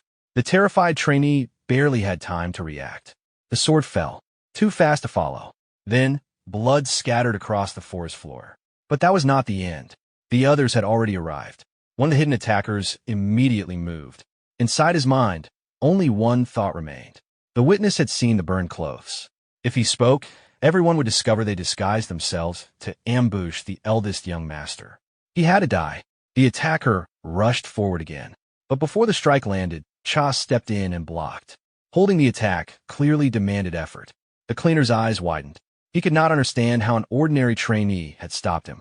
Then another trainee attacked. The cleaner narrowly avoided the strike and jumped backward. Confused, he demanded to know who they really were. If they were only trainees, how could they fight like this? One disciple answered firmly. They were not ordinary trainees. Another added casually that unlike certain people who trained half-naked after being completely defeated by the eldest young master, they had continued moving forward. Then the explanation came. The Tang clan was known for poison. But the Cheon clan was known for something else. The overwhelming swordsmanship of the Heavenly Dragon Sword Unit and Heavenly Phoenix Sword Unit under Commander Cheon Muryang. Only 5 among the top 10 trainees would ever be selected. And they were candidates. One of them casually pointed beside him and excluded his companion. The other immediately agreed with a shrug. The cleaner steadied his breathing. Then he answered coldly. Even if they were talented, they were still trainees. And now, he would show them the difference between trainees and a real warrior. One of the trainees stepped forward confidently. He proposed settling things directly and finding out who was truly superior, 7 against 1. The attacker stared in disbelief. In his mind, these were people he should have eliminated already. Then realization hit him. Someone had interfered midway through. Before he could think further, the trainees moved together. They surrounded him from every direction. His anger exploded. Looking at them coldly, he declared that they knew nothing of the world and that he would show them the difference in level between trainees and real warriors. The trainees advanced as one group. Their formation tightened. Nearby, the other attacker they had defeated remained collapsed on the ground, bruised and barely conscious. Then suddenly, one trainee grabbed his stomach. Complaining loudly, he announced that he needed to leave for a moment and told the others to continue without him. The group reacted immediately. One of them questioned why now of all times. Ignoring them, the trainee quietly stayed behind. His attention shifted to the burned remains. He carefully stopped the flames from spreading further and began inspecting the damaged clothing. As he looked through them, he quietly thought that there had to be a reason someone wanted these destroyed. If that was true, keeping them might become useful later, maybe even valuable if circumstances ever changed. From a distance, someone shouted and asked whether the head trainee was finished yet. Without shame, he shouted back that something still refused to come out and he would arrive soon. Another voice immediately complained and told him to stop sharing details. Meanwhile, attention shifted elsewhere. At the training grounds, the discussion continued. One trainee admitted that although Lee was unpleasant, he had been right about one thing. Another agreed. Right now, finding the eldest young master mattered more than anything else. Elsewhere, Cheon Muryang quietly examined a small glass bottle. The same bottle containing poison. Its contents were observed carefully. Then, the scene shifted again. The grand palace of the Cheon clan came into view. The atmosphere carried anticipation. A loud announcement echoed through the hall. The patriarch had arrived. Immediately, attention gathered at the entrance. The family head entered with composed authority. Guests quietly admired him. Some praised his appearance. Others admired his elegance. Someone joked that they should have been the one to marry him. A nearby companion awkwardly reminded them to act with dignity. Another guest observed that the patriarch resembled a perfectly forged sword, a model for all swordsmen. The patriarch walked forward calmly and acknowledged everyone present. Then he addressed the hall. He thanked the honored guests and martial artists who had attended the banquet. After a brief pause, he announced that before the banquet officially began, he wished to introduce a special guest. Another announcement followed immediately. The lady of the Tang clan had arrived. Surprise spread through the hall. People repeated the name in disbelief. Excitement followed. Some wondered whether she was Tang So-hai, the woman known as the Ice Flower and praised as the greatest beauty of Sichuan. Others questioned why someone from the Tang clan had appeared at the Cheon clan. Then, the patriarch stepped forward once more. With calm authority, he revealed the reason. Tang So-hai had come to strengthen and deepen the relationship between their two clans. Then, without hesitation, the patriarch made an announcement that stunned the entire hall. He formally declared a marriage alliance between the two families. Silence lasted only a moment before whispers spread among the guests. People reacted with confusion and disbelief. Some repeated the words in shock. A marriage with the Sichuan Tang clan. Others immediately wondered who the marriage involved. One person even misunderstood and questioned whether the patriarch himself intended to remarry. Someone nearby quickly corrected the ridiculous conclusion. The discussion continued across the banquet hall. Meanwhile, Tang So-hai quietly observed everything. A faint smile appeared on her face. Inwardly, she felt satisfied. Now that the declaration had been made publicly, reversing it would become far more difficult. At the same time, the patriarch remained standing.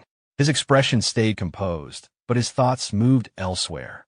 The council of elders was absent, and once again, he wondered when the main family would truly become united. Then he suddenly asked a question. Where was the eldest young master? His tone sharpened. No matter what, he wanted him brought to the banquet. A guard stepped forward nervously. After searching through the estate, they had still failed to find him. Nearby, one of Tang So-hai's attendants quietly reassured her. Since the eldest young master had not appeared, everything seemed to be proceeding smoothly. People had also been stationed around the banquet hall, disguised as security. There should have been no way for him to enter. The banquet continued, but the atmosphere never became comfortable. Time passed. Then the patriarch spoke again. He said he was considering concluding the banquet. The young master still had not appeared. Before ending the gathering, he stood once more and formally thanked everyone. He expressed gratitude to the honored guests and martial artists who attended. He explained that warriors from the Cheon clan would escort everyone safely and that arrangements had already been made regarding the curfew. But before the banquet could close, chaos erupted outside. Urgent voices echoed beyond the hall. Someone shouted that the front lines had collapsed. Another demanded to know what was happening. Then, before anyone understood, a body crashed into the banquet hall. It was one of the attackers from earlier. Completely defeated, silence spread. Then a figure stepped forward. His presence alone changed the atmosphere. Calm, cold, confident. He questioned how an outsider dared to block his path. Every gaze turned toward the entrance. The hall fell silent.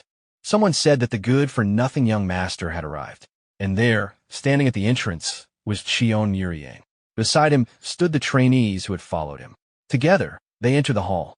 The clan apprentices watched the scene unfold in shock. Among them, Nungryo showed a faint and uneasy smile. Even he had not expected the eldest young master to act so directly. As tension spread through the hall, Cha suddenly stepped forward. Raising his voice, he ordered everyone to lower their weapons. His tone remained firm as he announced that the person standing before them was truly the eldest young master of the Cheon clan. The patriarch looked confused. He questioned what Cha meant. For a moment, he could not recognize the lean young man standing there as his own son. His reaction surprised everyone. Even Cheon Seon-hak seemed caught off guard by how much his nephew had changed. The patriarch struggled to accept it. Only a few months had passed, yet the difference felt overwhelming. Cheon Muryang stepped forward. Holding himself upright, he faced his father directly. Cheon Muryang spoke in a cold and authoritative voice and demanded an explanation for the disturbance. Cheon Muryang remained calm. He said there was something important he needed to say. After receiving permission, he gathered his thoughts. He already knew the engagement with Tang Sohai was an obstacle. If he wanted the antidote, that connection had to end. Raising his head, he spoke clearly before everyone. He requested that the engagement be canceled. The entire hall erupted. No one expected the eldest young master to openly oppose the patriarch's decision. Tang Sohai, however, remained composed. Her eyes narrowed and her expression stayed unreadable. Cheon Muryang demanded an explanation. Cheon Muryang answered directly. Earlier that day, members of the Tang clan attempted to kill his maid, Wolyang, inside Cheon clan territory. Even after he revealed his identity and intervened, they still attacked. During the conflict, they used the confusion to poison her. Now she remained on the verge of death. Tang Sohai immediately stood. She denied responsibility. According to her, the maid had touched her and stained her clothing, violating their clan's customs. In her view, punishment had been justified. Then she questioned why he was creating such conflict over a servant. Cheon Muryang answered without hesitation. Wolyang was not merely a servant. He reminded Tang Sohai that he had already declared her as one of his own people. For the first time, Tang Sohai fell silent. Her expression tightened with restrained anger. Cheon Muryang let out a quiet sigh. He said this was the first time he had heard of the incident. As patriarch, he acknowledged that he understood and respected the customs of the Tang clan. He also admitted that Wolyang had been the one who initiated contact. However, because the Cheon clan had no authority to enforce another clan's internal rules, he regarded her actions as self-defense. For that reason, he decided not to pursue the matter further. Then he added that although the situation was unfortunate, it was not enough to cancel a marriage alliance already agreed upon by both clans. Cheon Muryang felt disappointed. Across from him, Tang Sohai showed a faint smile, as though events were unfolding exactly as expected. But Cheon Muryang spoke again. Turning toward Tang Sohai, he asked directly whether it was true that her side attacked even after learning the young master's identity. He warned that such an act could become serious enough to break the engagement. Cheon Muryang felt a brief sense of hope. Tang Sohai immediately denied it. According to her, there had been no attack. She described it as a misunderstanding caused by Cheon Muryang interfering unexpectedly during punishment. At that moment, the trainee who witnessed the incident stepped forward. He insisted that what he saw was clearly an attack aimed at the eldest young master. Tang Sohai responded coldly. She asked whether he had any proof. The trainee froze. All he could say was that he saw it himself. Tang Sohai gave a quiet laugh. She suggested he was simply trying to protect the young master and warned that speaking carelessly could become false testimony. Immediately, the apprentices became uneasy. Whispers spread. No one wanted to become involved. Cheon Muryang, however, remained calm. He gave a faint smile. If that was the direction they wanted, he would respond the same way. Then he ordered them to be brought in. Several men entered under guard. Their hands were bound. Among them was the warrior defeated earlier. The sight shocked the entire hall. Even Tang Sohai failed to hide her reaction. Cha stepped forward and announced loudly that these men disguised themselves as trainees and attempted to poison the eldest young master. Cheon Muryang looked surprised and demanded clarification. Cha explained, The men had been carrying a suspicious vial. To confirm its purpose, they were forced to drink it. Soon afterward, they became dazed and exposed its intoxicating effects. That revealed the plan. They intended to frame Cheon Muryang and prevent him from attending the banquet. Nungryo stepped forward and added another statement. According to him, the plan never had any chance of succeeding. Over the last several months, the eldest young master had completely stopped drinking. Every day, he trained. Every day, he carried his sword. He even declared that he would risk his life to testify to it. With the prisoners, testimony, and evidence presented, Cheon Muryang became silent. His expression gradually turned serious. Still unwilling to retreat, Tang Sohai questioned once more where the actual proof was. Cheon Muryang smiled slightly. Calling her shameless, he answered that naturally, he had evidence. Then Sanj stepped forward. He reported that he had already consulted the medical hall. Their conclusion was unusual. The substance appeared to be a rare compound combining poison and anesthetic effects. Even they could not fully identify it. But there was one place they believed capable of producing such a substance, the Tang clan. The hall erupted. Guests began whispering. People quietly questioned whether the engagement should continue. Cheon Muryang turned toward Tang Sohai. A faint sarcastic smile appeared. To him, this seemed like the perfect moment to break the engagement. But Tang Sohai simply laughed. To her, the situation had become almost ridiculous. She pointed out that possessing such a substance proved nothing. There was no direct evidence that anyone intended to poison the eldest young master. According to her, the men could have carried it for their own use. As for the clothing, they were nothing more than ordinary apprentice uniforms. Then she raised another point. The Tang clan had only recently arrived. How could they have prepared all of this in advance? Instead, she suggested suspicion should fall on someone inside the Cheon clan. Finally, she proposed consulting the Tang clan's own medical hall to verify whether the substance truly originated from them. Her response caught Cheon Muryang off guard. He had not expected such a fast and calculated counter. Tang Sohai fixed her eyes on him and calmly asked whether he had anything else to present.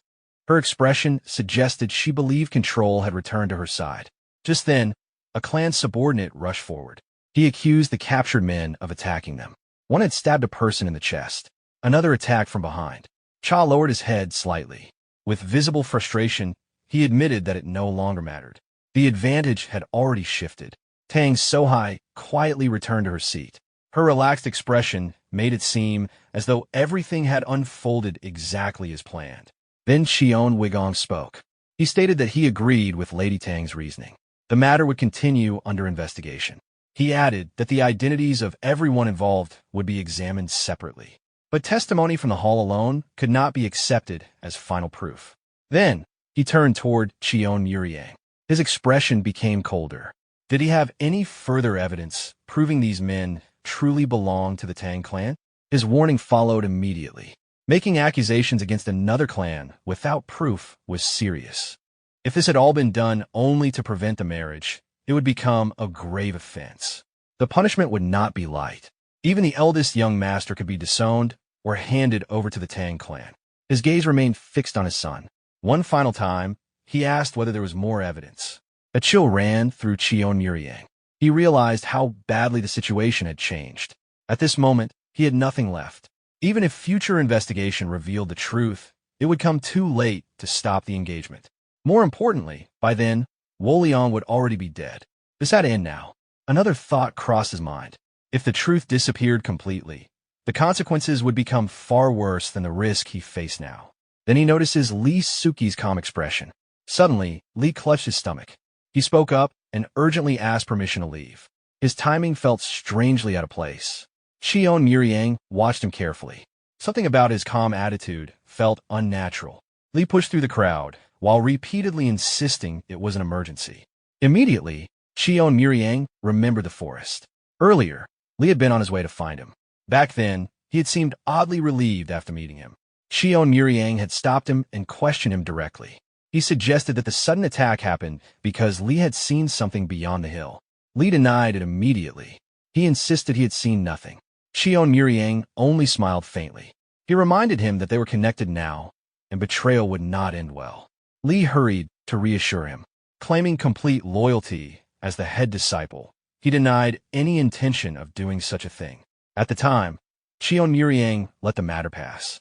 Now back inside the hall, Cheon Muryang cursed inwardly. That man could not even hold out a little longer. Even so, he remained calm. He declared that everything he had said was true and contained no deception. Then, he asked that the apprentices be spared.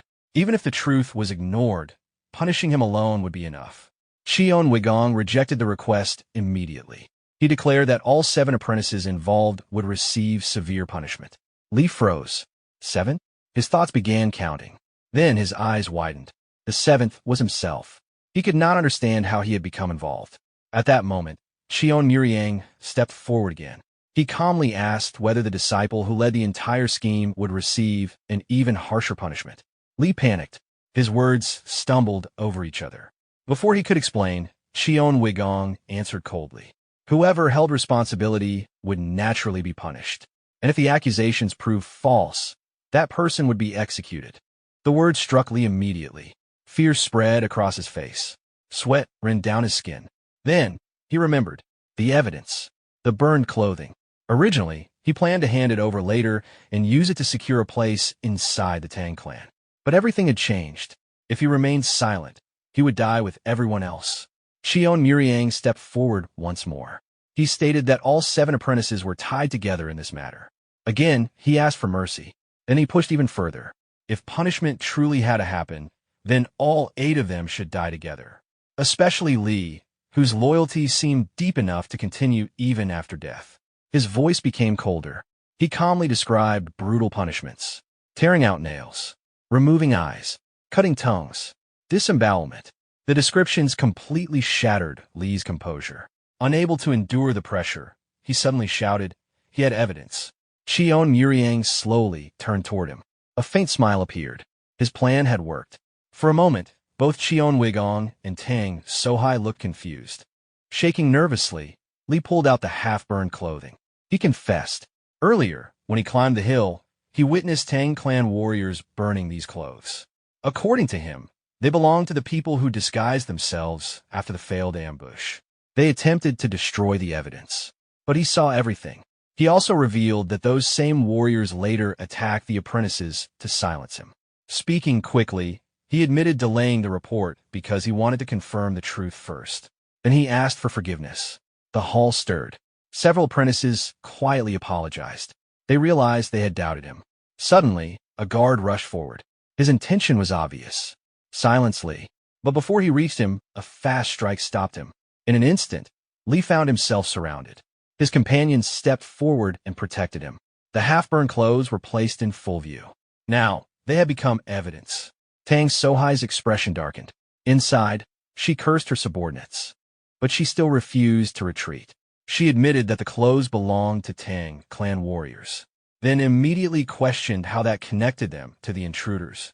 Once again, she accused them of making claims without proof. Before Tang Sohai could continue, Cheon Muryang interrupted her. A faint smile appeared on his face as he warned her to choose her words carefully. Then he revealed something else. The Cheon clan possessed a trained tracking hound named Thunder. If brought here, it could follow the scent left on the clothes and expose the truth. Tang Sohai's expression tightened. She knew well that such animals could detect even the smallest traces. Seeing her reaction, Cheon Muryang pressed further. He demanded the antidote. If she refused, he would call the hound, uncover everything, and cancel the engagement. Then he asked calmly whether she was prepared to endure the humiliation once the truth became public. Finally, he told her to hand over the antidote and leave Saya. Even then, Tang Sohai refused. She asked whether he truly intended to turn the Tang clan into an enemy over a single maid.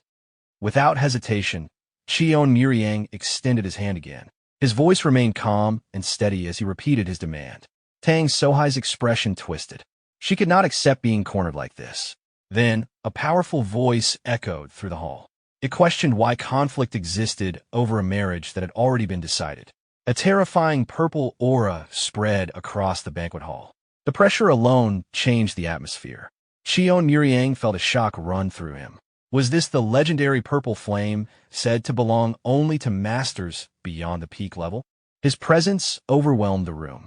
With open hostility, he accused the Cheon clan of disrespecting an honored guest. His warning was cold. No one had ever insulted the Tang clan and remained without consequences. But Cheon Muryang remained completely calm. Without hesitation, he released his own presence. He warned the elder to be careful with his words. To everyone's shock, Cheon Muryang displayed the same level of power. A purple cloud-like flame surrounded him as well, though his carried a faint rose hue. The two forces collided. Their energies pressed against one another and filled the hall. Then, Cheon Muryang spoke again. If the elder continued speaking recklessly, he would personally demonstrate the power of the heavenly dragon sword. The words swept through the hall. For a brief moment, the Tang elder hesitated, but only briefly. The next instant, both masters moved. Their power crashed together and shook the entire hall. Immediately, the guards reacted. Weapons were drawn. Warriors of the Cheon clan stepped forward in perfect coordination, ready to defend the clan without hesitation. Within moments, the banquet hall resembled a battlefield. Both sides stood facing each other. The tension reached its limit. The guests watched in fear. No one understood how an engagement banquet had reached this point. Quiet whispers spread. Had things gone too far? Then, Cheon Muryang slowly stood. The moment he rose, a powerful pressure filled the hall. Everything fell silent. His presence alone suppressed the conflict. In a firm voice, he told the Tang elder to calm down. He stated that a marriage agreement could not be broken by one side alone, unless a serious offense had occurred. The elder responded sharply. His words made it sound as though the Cheon clan itself wanted to cancel the engagement. Cheon Muryang answered calmly. If his words created that impression, then he would apologize. But as he continued, a sudden surge of power erupted behind him. Everyone looked up. Energy spread through the hall. 7 colors appeared, forming a brilliant rainbow-like light that covered the entire room. The scene became both beautiful and overwhelming. Then, with a decisive movement, Cheon Muryang struck the table. Within the swirling energy, a sword emerged. It was unlike an ordinary weapon. 5 separate blades formed together. Each carried a different color. The pressure released from it was immense. Breathing itself became difficult. The guests immediately recognized it. Voices rose in disbelief. It was the legendary 5-bladed rainbow sword, one of the 5 heavenly swords wielded only by those who reached an extraordinary realm. Its presence alone dominated the entire hall. Cheon Muryang's eyes turned cold. Everything had limits. Then, in a calm but commanding voice, he warned everyone not to push him any further. Once control returned, he instructed the Grand Master to listen carefully. After receiving acknowledgement, he firmly ordered the investigation to begin with the Tang clan warrior uniform recovered by the trainee. At his command, a man stepped forward and presented the clothing before everyone. Nearby, the accused remained restrained. Their expressions reflected the weight of the situation. Inside the heavy silence, Cheon Muryang ordered every person involved to be separated and questioned individually. Their testimonies will be compared carefully. Truth will be separated from lies. No room would remain for uncertainty. Then he added one final condition. Until the investigation concluded, the marriage would remain suspended. An elderly man silently watched. Inwardly, he thought that although the Cheon clan was considered powerful, they remained insignificant compared to the Tang clan's main sect. If necessary, their sect possessed enough strength to erase them entirely. But as he looked again and felt the patriarch's overwhelming martial presence, his confidence weakened. For a moment, standing against that power felt impossible, almost irreverent. Tang Sohai quietly reflected. How had things reached this point? This had been the perfect opportunity. By using this alliance, they intended to overcome the interference of the orthodox factions and establish influence within the Central Plains. Now, that opportunity was slipping away. Quietly, she promised herself that today's humiliation would be repaid many times over. Yet outwardly she smiled. Looking toward the Grand Master, she casually asked whether the Cheon clan was truly a martial family. When the patriarch confirmed it, she made a suggestion. If this was the way of martial families, then the issue should be resolved as martial families do. When overwhelming martial strength appears, resistance loses meaning. So instead, the involved parties should settle the matter through a duel and accept the winner's decision. Then, she turned her eyes toward Cheon Muryang and directly challenged him. Cheon Muryang looked irritated. He questioned why he should agree. Tang Sohai calmly raised a small bottle. The antidote. With a faint smile, she said that if the eldest young master won, she would hand it over as an additional reward. Then she lowered her voice. If he refused, the servant would not survive the night. She guaranteed it. She continued. If the engagement ended through this conflict, bloody war between the two houses and their main sects would become unavoidable. Countless people would suffer. Then she asked him directly, did he truly want that outcome? And she urged him to accept the duel. Cheon Muryang fell silent for a moment. Her words clearly caught him off guard. Meanwhile, Tang Sohai stepped casually behind her large bodyguard and remarked that she was only a frail woman. Because of that, her personal guard would fight in her place. Then she asked who would represent the Cheon clan. She added that it did not necessarily have to be the eldest young master. Cheon Muryang answered first. Being a martial family did not mean accepting every spar challenge. He would decide whether this matter should even be settled through combat. But then, Cheon Muryang spoke. Looking directly at Tang Sohai, he reminded her to keep her promise. Then he turned to the Grand Master and requested permission to accept the duel. Cheon Muryang stared at him in disbelief. Did he truly believe he could face a Tang clan bodyguard? Before he could continue, Cheon Seonhak intervened. Calmly, he suggested waiting and trusting Cheon Muryang. He promised to explain later and urged the patriarch to place faith in his son. Cheon Muryang became quiet. His thoughts turned inward. He remembered the Cheon Muryang he once knew. Lazy, weak, selfish, irresponsible, someone who stayed isolated and had no real allies. Could someone like that truly shoulder this? But when he looked again, things felt different. Cheon Muryang was no longer standing alone. People stood beside him, real allies. The patriarch's expression shifted slightly. After a brief silence, he made his decision. The spar would proceed, and the representative of the Cheon clan would be the eldest young master, Cheon Muryang. The stage was prepared. As the attendants cleared the area, Tang Sohai casually requested the tables be removed. Cheon Muryang added that the chairs should be moved as well. One of the masters laughed quietly and remarked that the two seemed unexpectedly well matched. He even commented to the patriarch that it was rare to see such a fitting pair. Cheon Muryang did not respond. He simply remained silent. Soon afterward, Tang Sohai approached her bodyguard. Calmly, she told him to do his best. Then she paused. As though remembering something, she leaned closer. With a faint smile, she quietly reminded him that no one would be held responsible for accidents during a spar. Even if her future husband lost an arm, her devotion would supposedly remain unchanged. Then she stepped away. The bodyguard remained alone. Soon, the referee entered the field. Cheon Muryang and the bodyguard stood opposite one another. Their focus sharpened. The tension rose. Then, the match began. Both immediately tightened their grip. Without hesitation, Cheon Muryang moved first. A fast slash cut forward. The bodyguard bent backward and avoided it smoothly. Seeing an opening, he immediately aimed for Cheon Muryang's hand. Cheon Muryang withdrew at the last moment. He followed with another strike. The bodyguard blocked using a scabbard, then counterattacked. A powerful sword swing forced Cheon Muryang to evade with difficulty. He leaped backward to create distance, finally landing on one knee. The intensity of the exchange became obvious. The audience reacted immediately.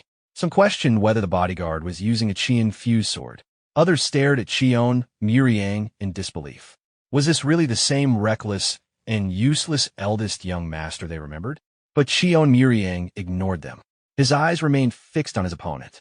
Quietly, he analyzed the exchange. And slowly, he realized something. He had begun to understand the rhythm of the battle.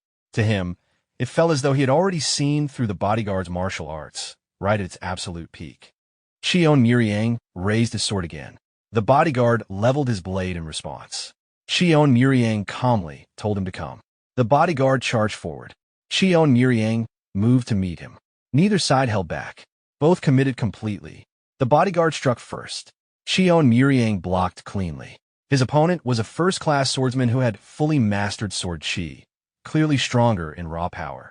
The bodyguard shifted behind him.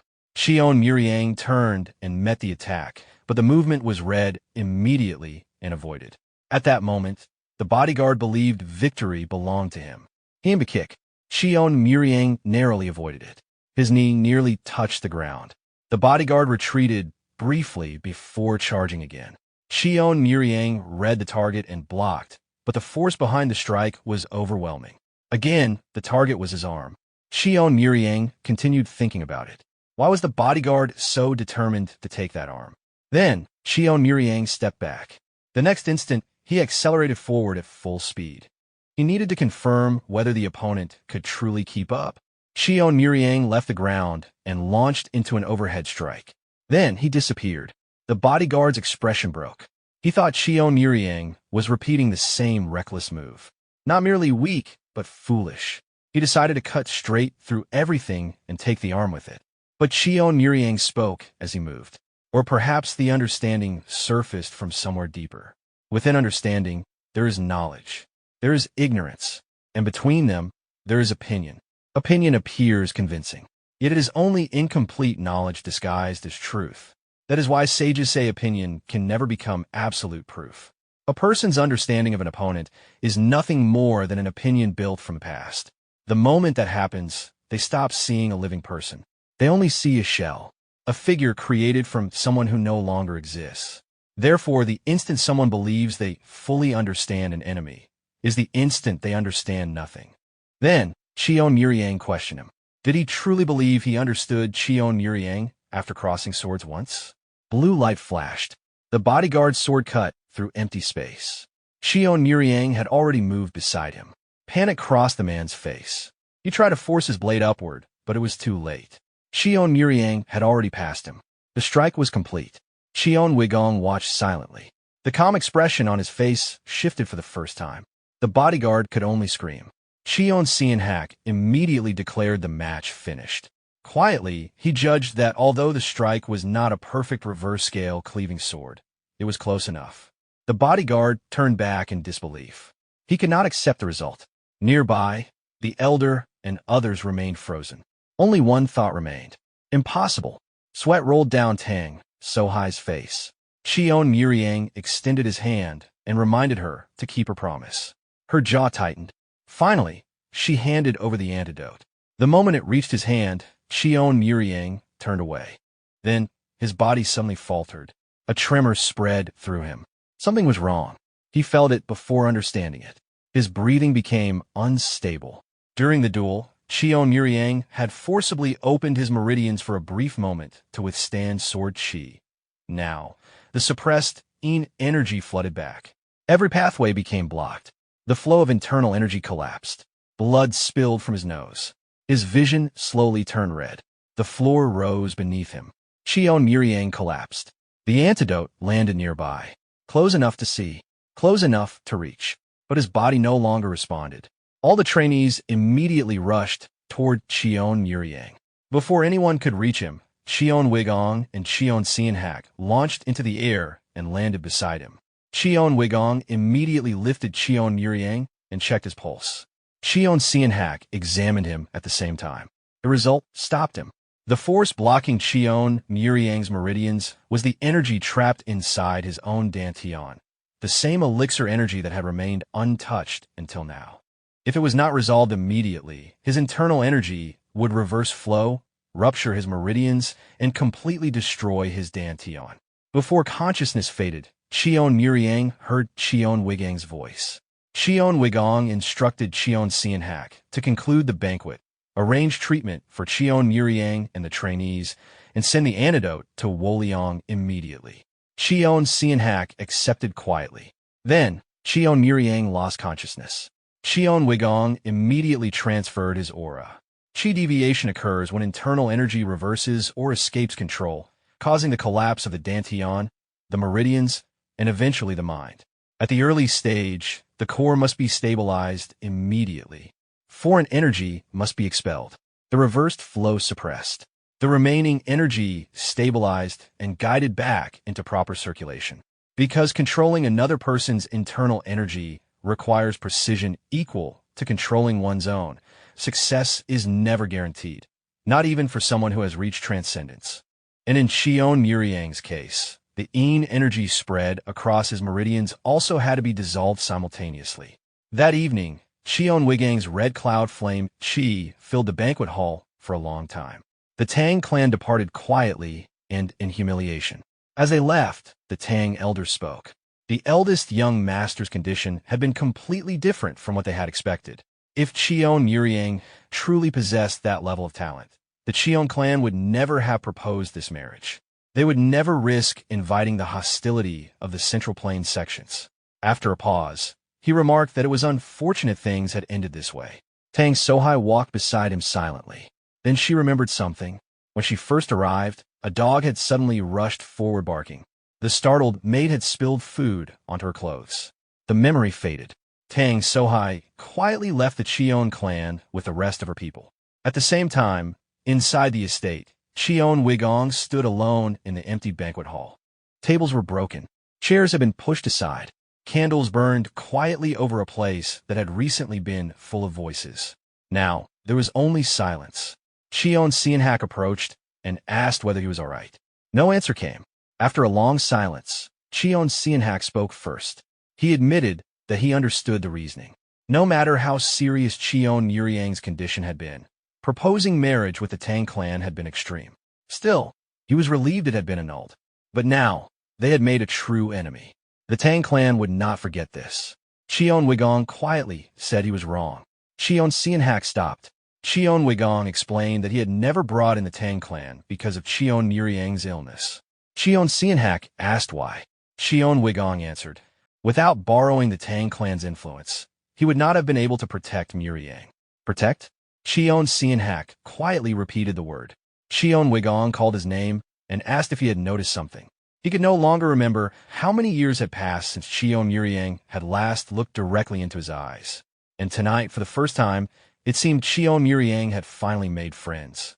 Cheon Muryang remained silent, genuinely surprised.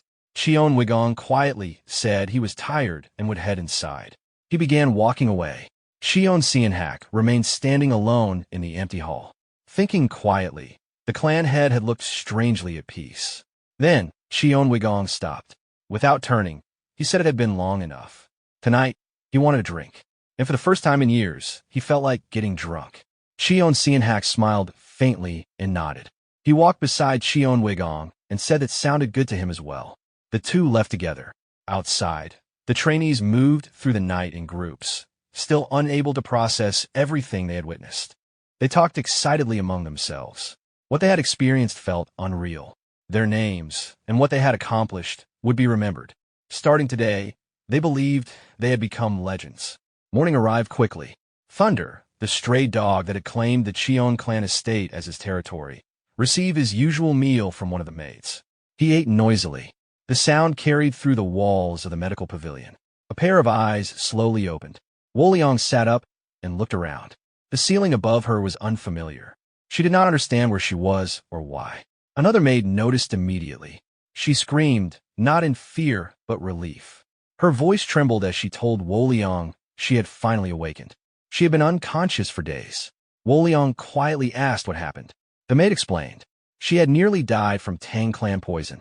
If the young master had not risked his life in a duel to obtain the antidote, she would not have survived. Wolyang stared silently. She asked what she meant. Risked his life? The maid realized she had said too much. She tried to stop, but Wolyang insisted. So she explained everything. After the duel with the Tang clan escort warrior, Cheon Muryang collapsed. Blood poured from his nose. He had entered chi deviation. Cheon Muryang barely managed to save him. Then, the rest followed. To save Wolyang, Cheon Muryang had forced the annulment of the engagement with Tang Sohai.